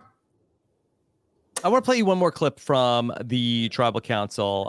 This was Ulmer talking about how he really feels comfortable in his skin now that he's 30. My younger self would not have been able to do that. I think my older self, now that I'm 30. Wow. Let me just take that statement in for a moment. He don't know old. Oh. Again, here's Jeff really just, personalizing it a little bit. Yeah, he did it again. And so is Ulmer later days? Well, no, he's just out of his 20s. He's Ulmer's like approaching later days, approaching early later days. I mean, it's relative, right? If he's in a classroom full of 7th graders, he's old. Sure. By comparison. But if you're with Lydia, who's how old is she? 21, 22? I 22 or 23, I think. Okay. Yeah. He's not that much older, but there is a difference between 30 and 23. There is. But maybe he sees himself as older. I don't know. But then I'm going to get fitted for my new teeth, because I mean, if he's old, and forget Mike, he's 1 foot in the dirt already. I mean, he was 117 years old. I mean, It's bad. And you know, I guess he's old in dog years. I mean, sure. Homer's Sure, about, you know, we're all old in dog years. Mhm. Yeah. So, but you do see Jeff connecting. And Mhm. maybe he just really loves this cast. Yeah. Maybe You don't think maybe he loves this cast. you're The not most saying what I think you're saying, are you? that he loves this cast the most ever. I mean, that you think that he likes the 42 cast more than the 41 cast? I would say yes. You think so? It looks it. Or maybe because he did 41 and he was like, it was so like, maybe because 41 was like new after pandemic, it was like very like intense, and maybe he decompressed a little bit between 41 and 42 and was like, I'm gonna have fun with this again. And not that he wasn't having fun with us, but we were an intense season. I get it. We were a much more intense season, intense characters, heavy. We were heavy. Yeah. I felt it. This is a much lighter cast. That's what I think. But again, I'm going to get a lot of hate for that, but I think we were a heavier cast. Are you? I mean, I think that from your cast, or you think from the fan response? No, I don't know. I mean, I think that we would all agree that we had a really good cast. I think we had a great cast. I just think which everybody said at the time. Yes, but everybody loves a light. It's entertainment. Right. Our season was like a lot of lessons and a lot of deep discussion. Yeah. It was more of like a teaching season. Yes. And I've said this recently about your cast, because I feel like it's not right when I've, heard like, okay, well, the 42 cast is more fun than season 41. But I feel like that, that your cast is the first cast back after a long hiatus, that also first cast with the diversity casting initiative. And there were like a lot of things that like needed to be talked about in your season. And I've said that I felt like that season 41 had to walk or crawl so that season 42 could fly. Correct. I would agree with that. And listen, it had to be done. Regardless, everybody has to move and change and grow. That's just the way it is. But why, when I'm on the season, can we move and change and grow and I'm not on the season? It is just the truth. The truth is that we had a lot to accomplish, and it had to happen. So you know what? We can then say a silver lining, because that's what I'm all about, as always, is that mission accomplished. Mission accomplished. We ran so they could fly. And, Danny's going to be hot about that. Just wait till they don't do that twist. Danny's going to come in hot. Oh, no. You will not make the merge. You're damned if you do and you're damned if you don't, after you did what you did to us, right? So like, I'm not so shocked that they didn't change it, because it really would have been sending this kind of message of like, you're right. Like, you're right. That really sucked. Let's scrap it right away, instead of saying, well, let's just tweak it. Let's just tweak it. I don't know that it's going away. So, yeah. I mean, we can all hope. I don't think that they'll do the hourglass again. Really? I think that, and I talked about this a lot with Christian, I like the idea of 6 people are safe, 6 people are not at the merge. It sort of prevents sort of like these big votes where it's 10-2. But I think that they need to throw out the idea of, and now we'll reverse, because then you're going to have both tribes trying to throw the challenge. Yeah. That was my exact like thought. Everybody like, try to lose, try to lose. We need to lose. So just stand here. Don't even try. Like, why are you going to waste your energy? And that was the whole point that Danny was making too. If I knew that losing is winning, then I would have just stood there instead of like winning and losing. So, but I don't know. Yeah, you're right. They may not be able to do that very long term once it's already been seen by everybody, because it's like, you let the cat out of the bag. We know what's going to happen now.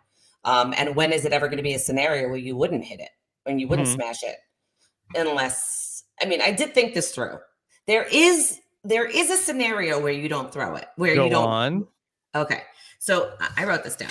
There is a scenario. So, and let's say that your people that won, you have a really tight alliance with, right? and you know they're going to keep you safe and you don't want to piss them off, you may rethink that whole smashing it, because you might have an Evie on that side that will go, will ride or die for you, and she has maybe an extra vote and can use it. Like, you might rethink that, but that might be the only scenario. But it's just a thought. Yeah.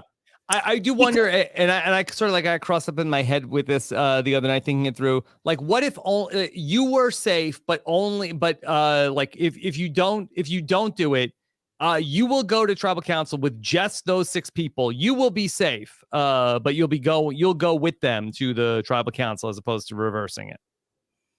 You'll go with them. Like if you had like, all of my allies are on this tribe, so. For Roxroy, it's like, hey, I've got Dre, I've got Romeo. Okay, right. I'll be safe. We'll vote out one of their numbers to not switch it. Okay. So what are you saying is oh, I see what you're saying. And the other people don't even go. They don't get to cast a vote. They don't even go to cast a vote. Yeah. Yeah. I mean, that's another one. But I was thinking about this too. I had a hot take. So you know how everyone's like, well, you can't give something to someone and then take it away. If you want immunity, it's your immunity. But that's not true, because I could have kept Xander's stuff when he gave it to me. And he won those, or he got those, or they were his.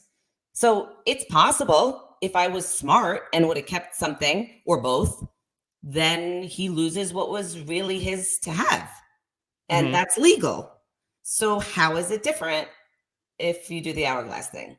Do you see a comparison? Are you getting what I'm putting down? I see what you're saying. So there is that still there. It's just a much bigger scale, and it's much more dangerous. So is it really the worst thing? Maybe not. I can see them saying, well, how is it different? Like, you can have an idol and then somebody steals it from you with the steal a vote, and that was yours. Like, so I can see them arguing over it and trying to make their point. But I think you're right. I think at the end of the day, the cat is out of the bag and we know what's going to happen. So we know how to do it. Unless now when you go to the island, if you don't, you reverse it there. Now everybody thinks you came back and I don't know. I think it may still be there. I don't know. We'll see. We'll bet on it. I'm usually wrong. So you can bet you're going to be right, but whatever. I'm gonna if I do get the pleasure of going back out there and they're like, who wants to go to that island? I'm running. I am running. Put me there, leave me there for like 2 days, give me something to decide, and I will be sure to do the wrong freaking thing and come back and everybody like, why? And then I'll have some stupid explanation of why I did it that makes absolutely no sense, and everybody will be highly entertained. You're welcome. You like that? I like it. Tiffany, do you have anything else from your notes that you want to make sure we talk about from Survivor 42? Let me see. Marianne. Oh, I liked when Marianne and Lydia got together and they were like, but we both have old lady names. Oh, yeah. I have a question for you about that. Here's Nathan from San Diego. Okay. Nathan. Hey, Tiffany and Rob. This is Nathan from San Diego. So while Marianne and Lydia were bonding, they acknowledged that they were the youngins with the old grandma names. So it got me thinking, does that make them later day eligible, or is that an exclusive club, kind of like the merge nowadays, where you have to earn your way into it? Do you have a portmanteau for the youngins waiting to join your illustrious ranks? Thanks for taking my question, and Chag Sameach, Tiffany. Okay. They love wishing me a Chag Sameach. I love it. Do I have one? I'm going to think on that. That doesn't necessarily make them later day eligible. I will give it to them that their names are pretty old school. Yeah. Old school, like, good, not grandma. I mean, well, maybe Lydia. I mean, Marianne too. Yeah. But don't these things go in cycles, Tiffany, where, you have like somebody like, you have grandma, and then grandma's born and she has the name of her time, and then grandma gets old, and then, all right, maybe grandma isn't around, and you say, okay, all right, let's name the baby after grandma. Yeah, like baby Clara. Like baby Clara. I mean, Yeah. Everything that's old is new, which makes Old me is young. new. Which Yeah. makes me young. So I'm cool with that. Yeah, I have to think about it. Listen, I fancy myself very young, and I know that everybody thinks I'm old, but I'm young in my head. And I still feel it. It's the weirdest thing. May I be so bold as to say, I feel like that Tiffany is a young name. Tiffany? Yeah. It's an odd choice of name.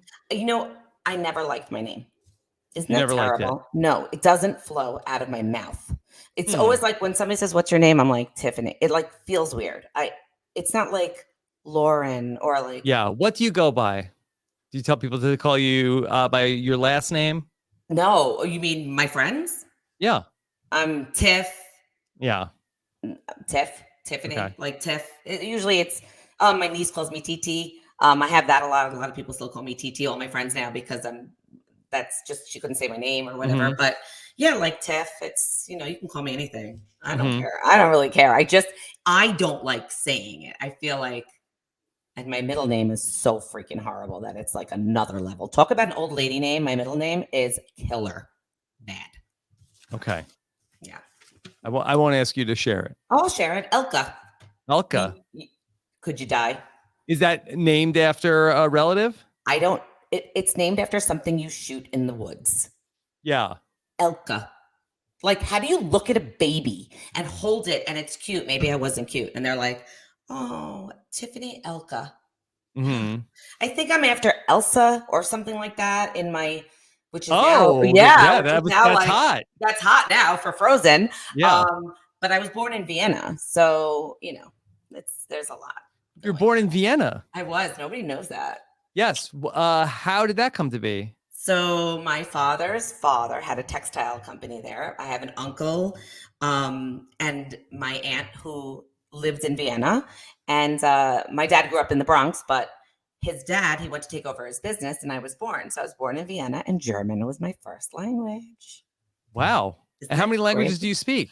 I barely speak English, just barely. I speak curse.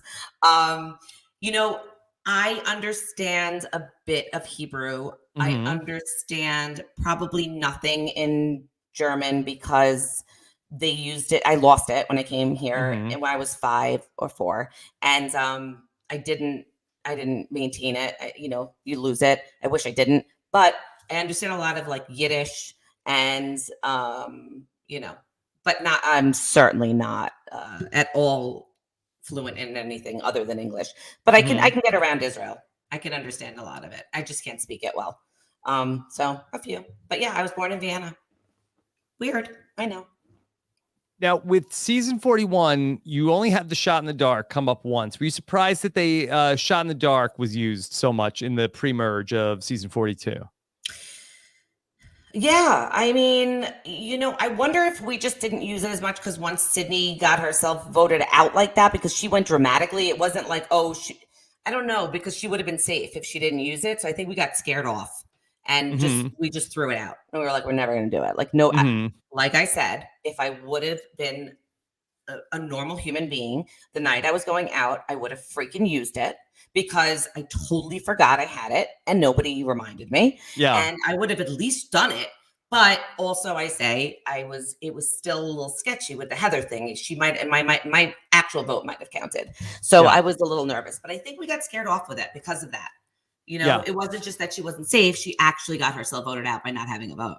Could you use it like as a threat and say, all right, that's it. I'm playing the shot in the dark tonight. I have no other choice. Do you think that people would want to vote for you more or less? I don't think it would have changed much because it's really like 16 point. What was it? 7?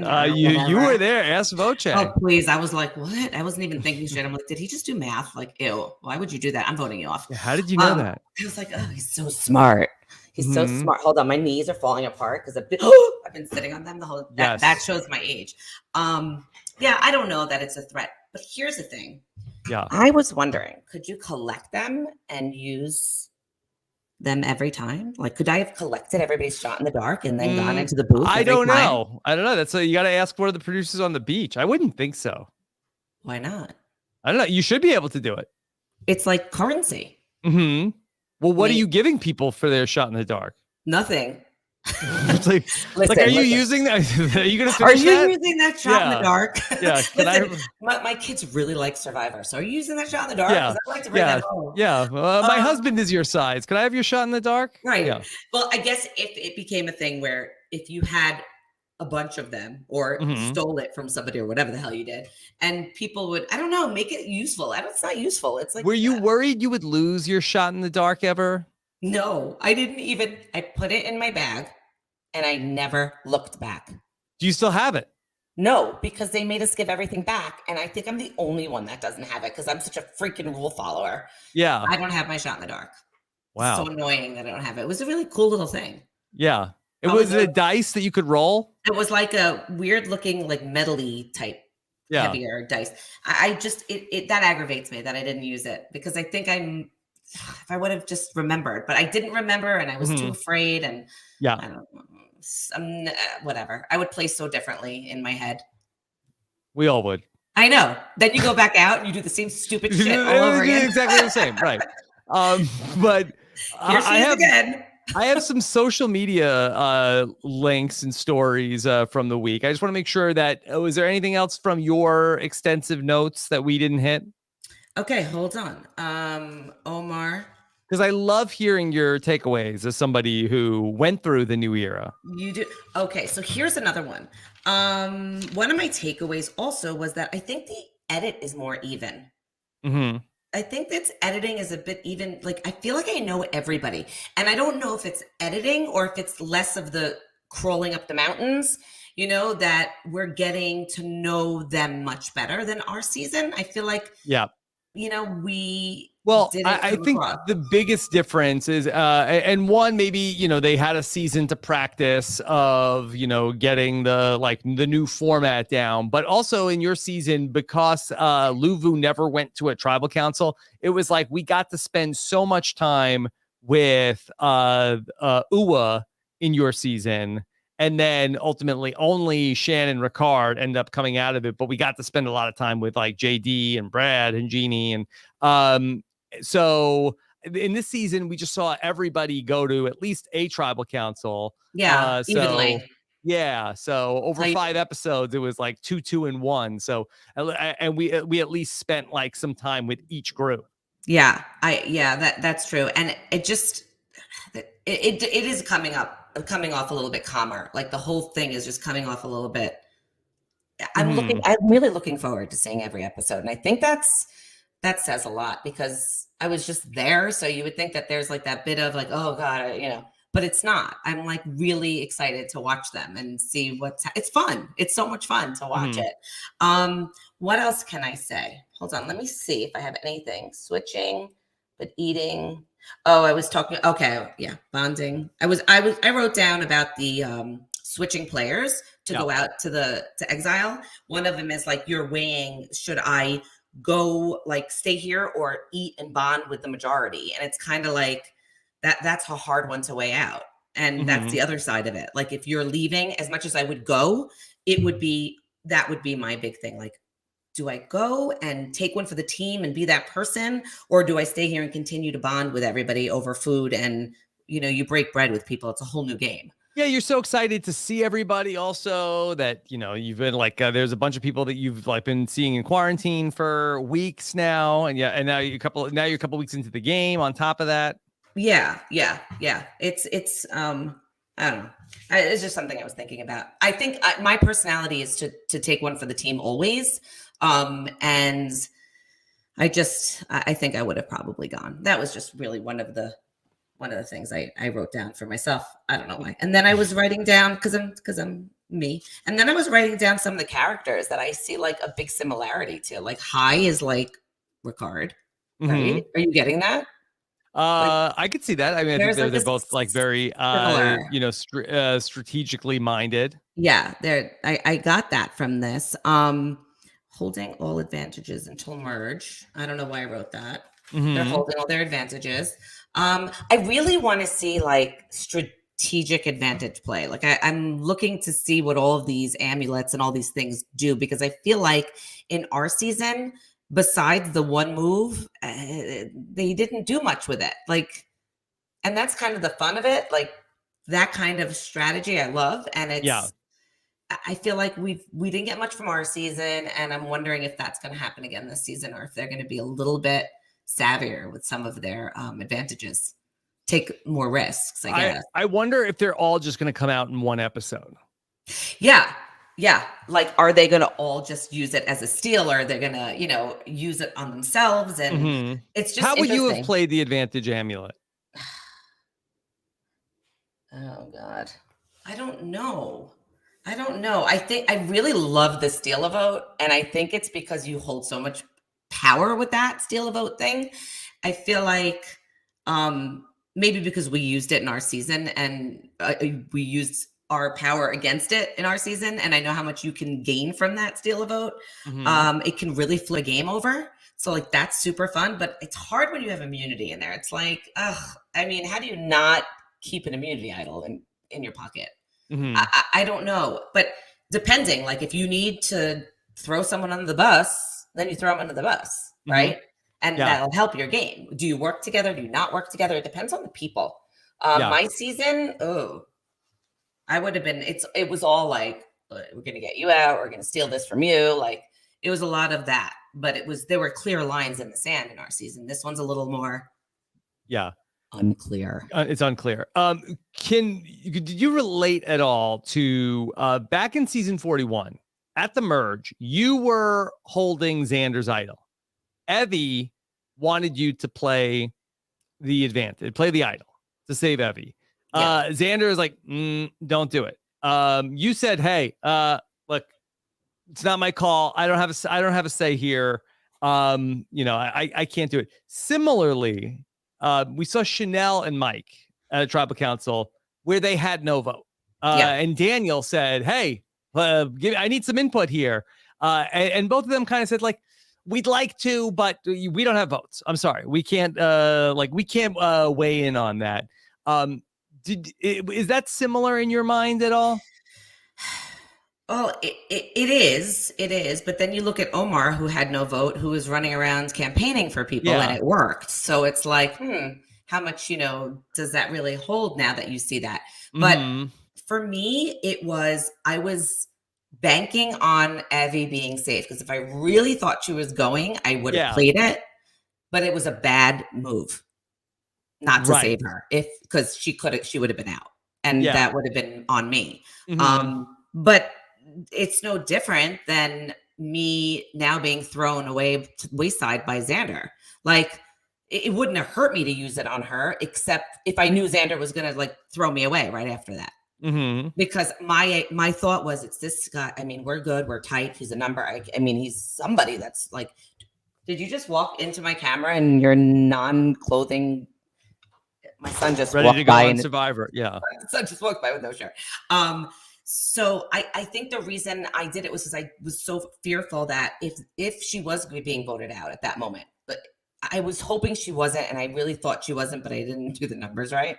Shocker. I know. You always need one of me out there.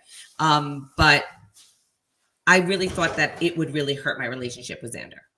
And once I gave him back his stuff, because I thought not giving it back would be a horrible idea, and it was like, bye-bye. That's where I really feel like I went wrong. I just thought that maybe those two things were similar, because I think that like Chanel obviously did have feelings about what Daniel should do.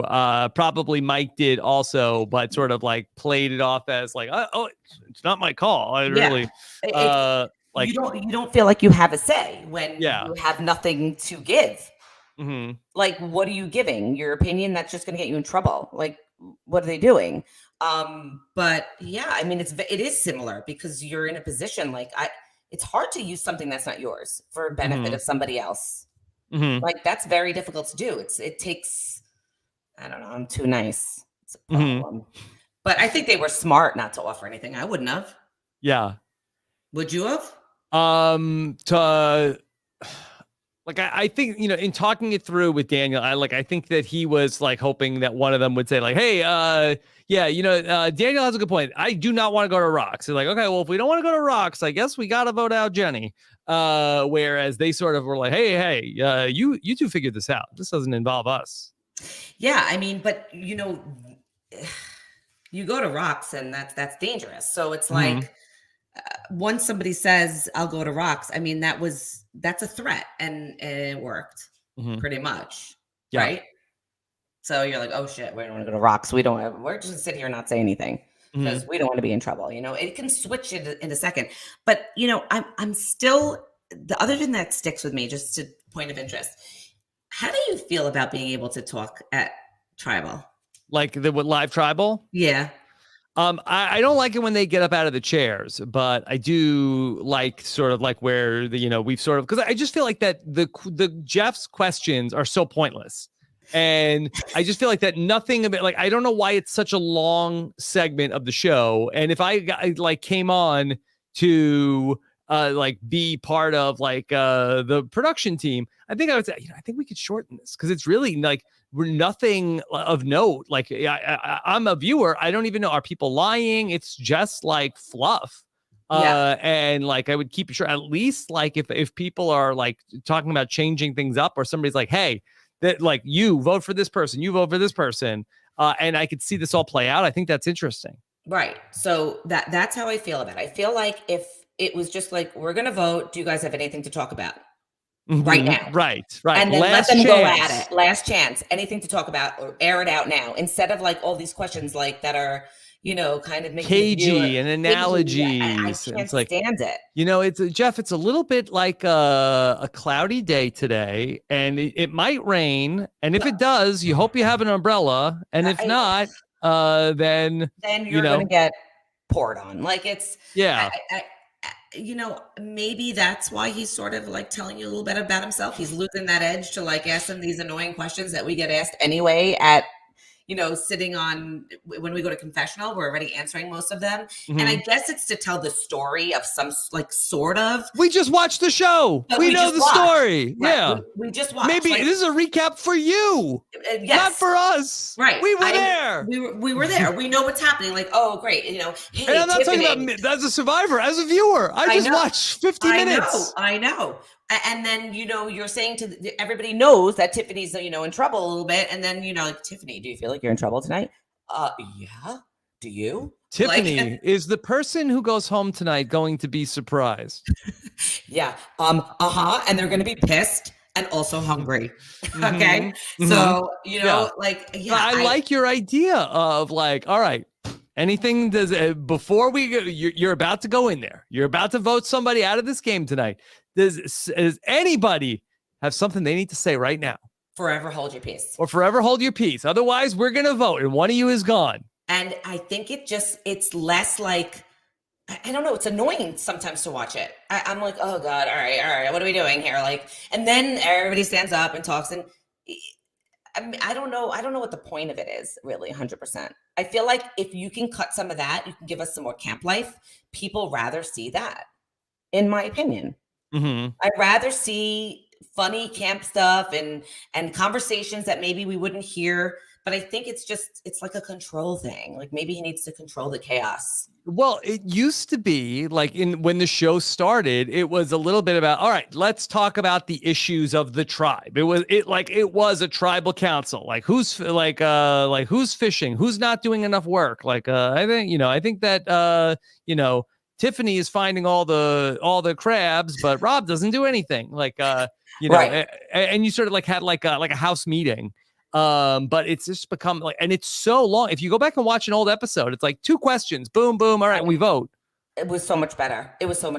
And it's worse for us out there because it's a long night and everyone's just kind of like, oh, like you're just thinking, I don't even know what you're thinking. You're thinking, oh my God, take a boat back now. And it's like, it's a lot. And it seems to be a little bit too much. And it probably evolved somehow that way and it's staying and it shouldn't. It's too much. It's too long. I don't like that. It's a whole final segment of the show. Like you go to commercial and you come back. Whereas if you watch the old episodes, it's like, okay, there'd be the immunity challenge and then a commercial, then all of the scrambling back at camp and then tribal all in one sort of the last 8 or 9 minutes of the show. Now, the scrambling is its own section, and then the tribal council is its own section after a commercial. Well, I think what happened is that the scrambling became that new thing where they started to talk. Everybody at tribal started to talk like that, and that then became, okay, we're going to do this. We're going to let this happen. But in order to let this happen, first we have to do we have to talk to them for two questions, and then the 2 questions becomes 3 questions, and then he likes to be part of that banter, right? And that's the problem. Instead of just being like, okay, we're here are the 2 questions. I mean, how are we feeling as a tribe? Like, how are you guys feeling? Any big issues? Yeah. But I feel like he often looks to the contestants to tell stories, and it's like, we are already telling your story, we're out here doing this, but there are some questions that's just why do you want to know that? Why do you need to reiterate that I just failed out there? We all saw it. It was pretty blatant, but Tiffany, if this was a grocery store, what kinds of things would be in your shopping list? Right now? I mean, a tribal, yeah. If this was a grocery store, I would say 2 questions. Is this what you mean? You want me to? I'm just trying. I'm trying to give you some what tribal council is like. Okay. Here's what it's like. Tiffany, if you could do the balance beam over again, would you?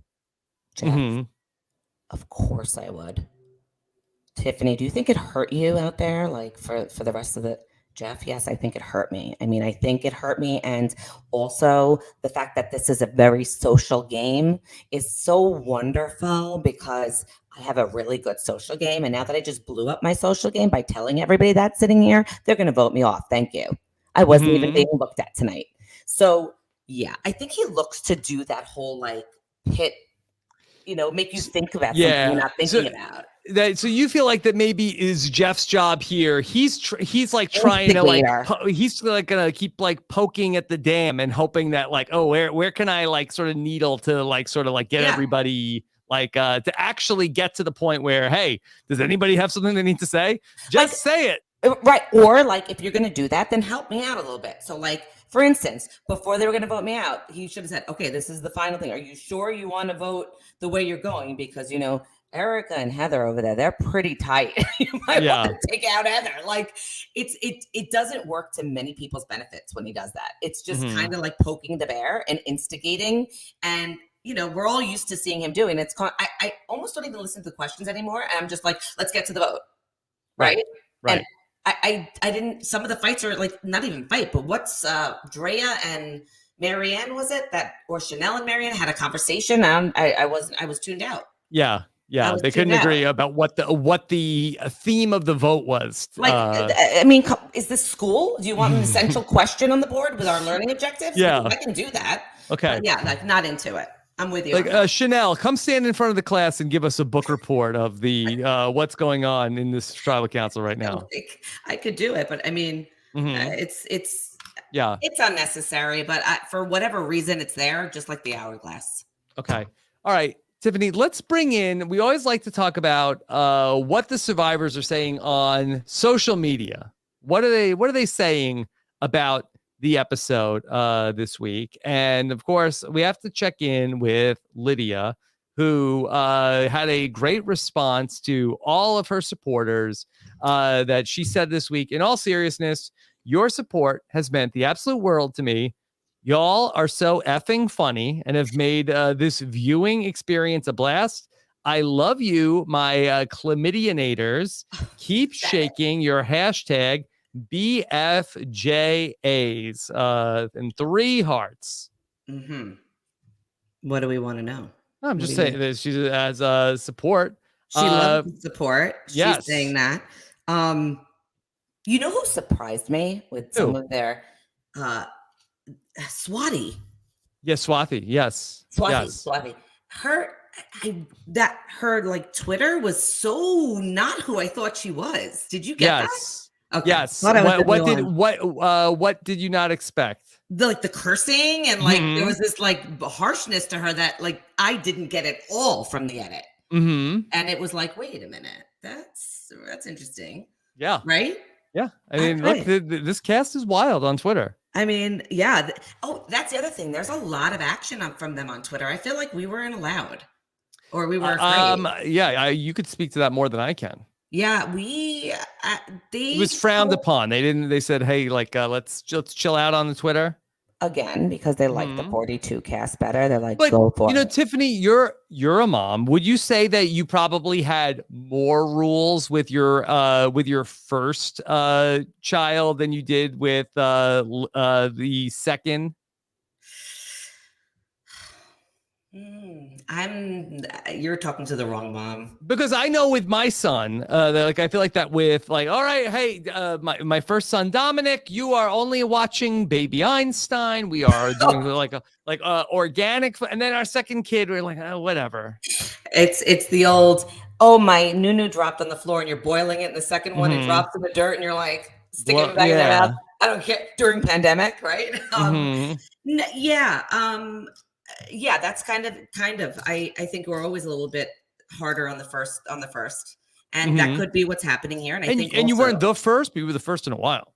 That was the first in a while. First in a new era. Yeah, we were, and also they have to evolve a little bit because social media is here to stay, and there's just no way around that. I think that's just going to become harder and harder. Like, you can't lock people down on social media.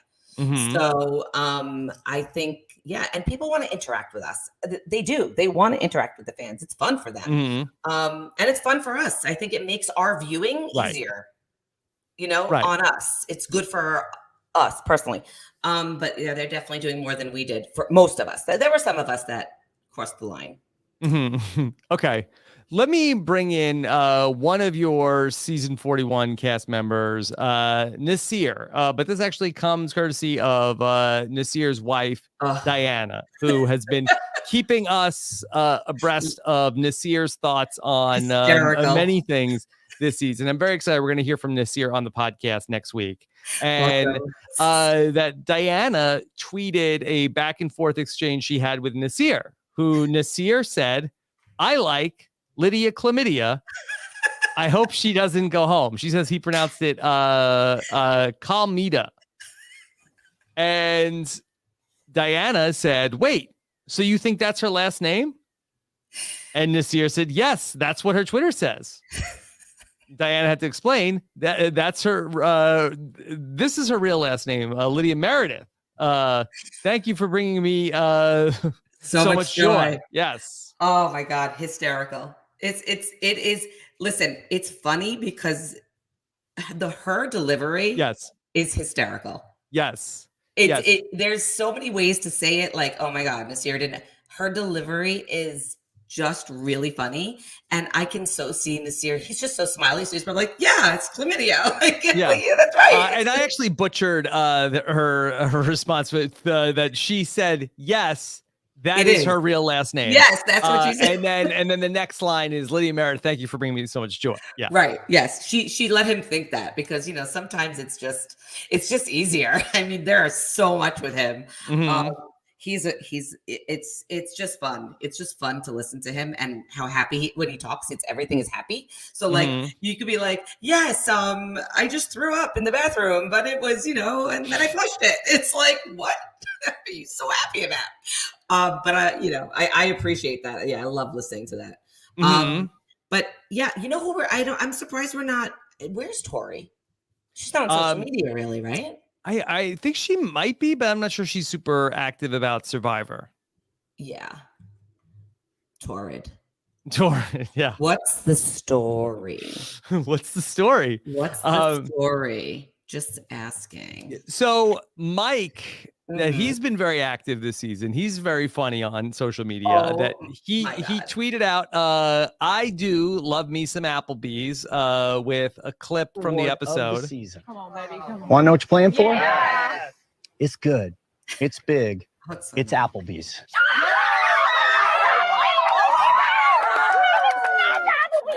I love Applebee's. I love that. I know, he's so funny. He did it. There is that thing where you're like, Mike's like, I know if I say I love Applebee's, they're going to air this. Yeah. And not only is Mike loving Applebee's, he also said, I'm a burger kind of guy. He's a burger kind of guy. And so somebody responded Somebody named Larry on Twitter said, y'all Larry. remember when the biggest reward was a brand new car? And Applebee's responded, we do, but a car can't feed you on the island. To which Mike ended up responding to, he said, I already have a car. I need a classic bacon cheeseburger. Hashtag Survivor. He's a rep. You know, he didn't know what Stan meant. And that's why his name is like Stan Mike Turner. He's like, what is this Stan? He says his daughter. But like, I get it, because you know it's a whole new generation, whole new words. Yeah, he's pretty funny out there. He is. That his Twitter is fun to watch. I love reading them. It's just where they are and in their mindsets, you know, watching things. He's been very, very fun on. He is very fun on. I mean, in a totally different direction than Lydia. Totally. He's like your old school dad jokes, like that you just love to hear, because, and coming from him, like who has two thumbs? This guy. This guy, right? No, I'm using that. Yeah. Somebody also grabbed a tweet of Mike's where he's like looking back at like at tribal council. He's got like a stink face on, and then he wrote like who ripped one. Yeah, it's really funny. He's really funny. And to which I would say, wait till he sits next to Jonathan. Yes, that's right. We won't have to ask that. We will know. Poor Jonathan, I'm killing him today. Yeah, he is quite funny on there. I'm following him. Chanel is a lot. She's a lot. She's TikToks. Pretty active. Yeah, she's pretty active on social media as well. I finally has my voice. Mimos and my Normie girl has. Yeah, she's active on Twitter, but more so on Instagram. I think she's a lot of self videos on Instagram, and Lindsay's just doing her thing with her job. Pretty much seems like she's watching the show from home a lot. Yeah, they're fun. They're a fun cast. Yeah. I wonder.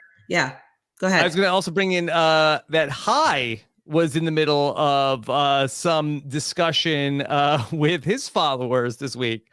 That I guess so High was answering some questions of what social meet or what dating app he was on, telling his story. High had to respond the other day. It wasn't Grindr, y'all, but I'm sure I had that too. Yeah, he was. People are writing that, you know, maybe they need to swipe blurry now. That's how he met. That's how he met his special someone. Yeah, it's like a whole thing. You swipe to the right, swipes. I don't know what that's about. Plus, I'd have to wear glasses, and it's a whole thing. We can't do that shit. Swipe right is the good one, Tiffany. Is it? Swipe right is the good. Swipe that's left. Good. That's good.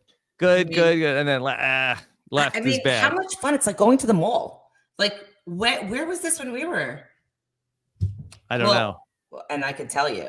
Yeah, we did meet people with blurry eyes too. We were beer goggles when we were out, so it's sort of that was the equivalent, thing. Right? Yeah, equivalent. Us at a bar is the equivalent of a High meeting. His blurry picture, yeah, and not much information, but seemed like a good idea at the time. Tiffany, is there anything else from the world of Survivor you want to talk about? No, I think we covered it all. I mean, I kept it classy, San Diego. Yeah, that was very classy. You like that side of me? Yes. I hope it goes over well. Yeah, I think so. I thought this was very, very fun. Do you have a winner pick? Or you don't want to play favorites? I would. Do you want me to play favorites? I like them all. Oh, that's very diplomatic. See, this is why everybody liked you too much. I know. I like them all, but I do like me a fireman. But I also like me a man who can catch me octopus. So, Is it octopi? Octopi? Yeah. I don't know. English teacher right here. Yes, I don't know. You tell me. Okay. All right. Wrap it up. Tiffany, let's see. And what are you tweeting about? Happy Passover to all. Yeah. Yes. Okay. My tweets, they are not so. I mean, there is some back and forth. There will be better tweets after the season ends. There are some funny things in there. Why? Because you like them too much to tweet on them? Yeah. Is that why you said no, I just think that, waiting to see who I'm going to befriend after the season. Who I can have good banter with. But there is some good banter in there. I've said some pretty, there was something I wrote that made me really laugh. Mm-hmm. Somebody said something about them wearing a sweatshirt or something. There's a bunch of them. Sometimes I don't do #Survivor, and I wonder if people are not seeing it. But they should be following you. I know. I'm always into it with Bloomberg because he's always right. He did give me credit. That's his bit. Well, but I'm always right. Yeah. So, well, I say I'm never right. You're never right? That's my thing. Yeah. Oh my God, your wife has you trained so well. Oh my God, I need to have a conversation with her. No, that's not what she would say, but really? at least when it comes to Survivor. You're never right? I think I'm right sometimes, but I like getting it wrong because I feel like if you came here every week and then sometimes I get it right. But if you came here every week and I got everything right, why would you listen to the show? It'd be one big spoiler. It'd be okay. So I have a question for you. Yeah. Did you think I was winning season 42 based on Reddit? Okay, stop. Your face is terrible. That was a tell. You were like, no. Did Reddit say that you were going to win? Is that what happened? Everybody thought I was winning on Reddit. It was the big thing. See, I don't look at any of that stuff. So this was I didn't even know this. Oh, you didn't know that was there's a whole big controversy because Tiffany was winning it, which is hysterical. Your face had a big tell. You were like, immediately, it was like, no, I didn't really think you were going to win, but I'm not going to say that to you because that would be. Well, I wasn't spoiled, Tiffany. I didn't ask you that, Rob. I asked you. In any universe, am I winning Survivor? Mm-hmm. That's the question. In any universe. In any universe? Mm-hmm. I think you could do it. I think I could totally win. Yeah. I'm going to win. You'll watch. The bigger question is, am I going to go back? That's the biggest question. You're going to go back? I don't know. We'll see. We'll see what they're going to do. Well, I guess if we look at season 42, because I think it's like a new era. And if we say, okay, we're going to bring people back. All right. Is there anybody from this season that's taking your spot?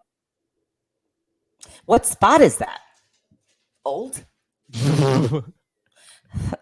I mean, I think you're good. I think you're good in season 42. You gotta really watch out for when they cast somebody and they say, oh, this is the new Tiffany.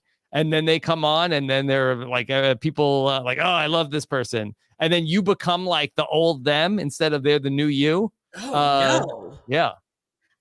Oh, that's terrible. Now I have to lose sleep over that. I'm just telling that they like you. And then if they're not going to do an all-star, it's oh, we like this person. This is like Tiffany. And then you just got to watch out, make sure that person doesn't do too good. Rob? Yeah? There's one thing I can tell you. Yeah? There is only one Tiffany. There's only one Tiffany. That's right. You got it? Don't forget it, anybody. Okay? There's only one Tiffany in this world. Well, Tiffany, I appreciate you making so much time for me here on a Friday afternoon. I hope this was a good start to your break. Passover? Yes. Mm-hmm. And Easter. Yes. And I hope that the leavened bread returns back soon. Me too. Me too. Mm-hmm. Me too. Yeah. Mm-hmm. We won't talk about that. And what else is coming up for you? Anything? Oh, God. Yeah, maybe a trip to Malta for a few days. That would be fun. I know. The perks of my husband. There's this whole international side of you that we didn't even know about. Listen, I'm a traveler. Mm-hmm. I like to get on a plane, but I don't like to make plans. So it's kind of like one of these things where I just like to go fly off the, that's just me. Like you did with Survivor. Correct. Exactly. Yeah. I like a good adventure. So I'm waiting. And I don't know. I'm teaching and I feel like I have a lot to give to this world. I just don't know what it's going to be. Okay. I just don't know what it's going to be. I need some adventure in my life. I'm adventurous. I need to always have something coming up.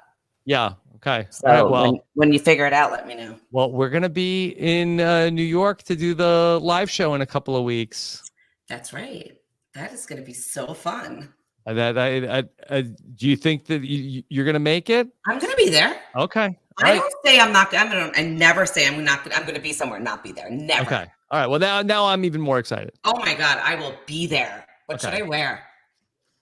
How many outfits from the jury do you have? I was going to say, what's the attire? Am I wearing like my Survivor stuff, or am I like getting like normal dressed?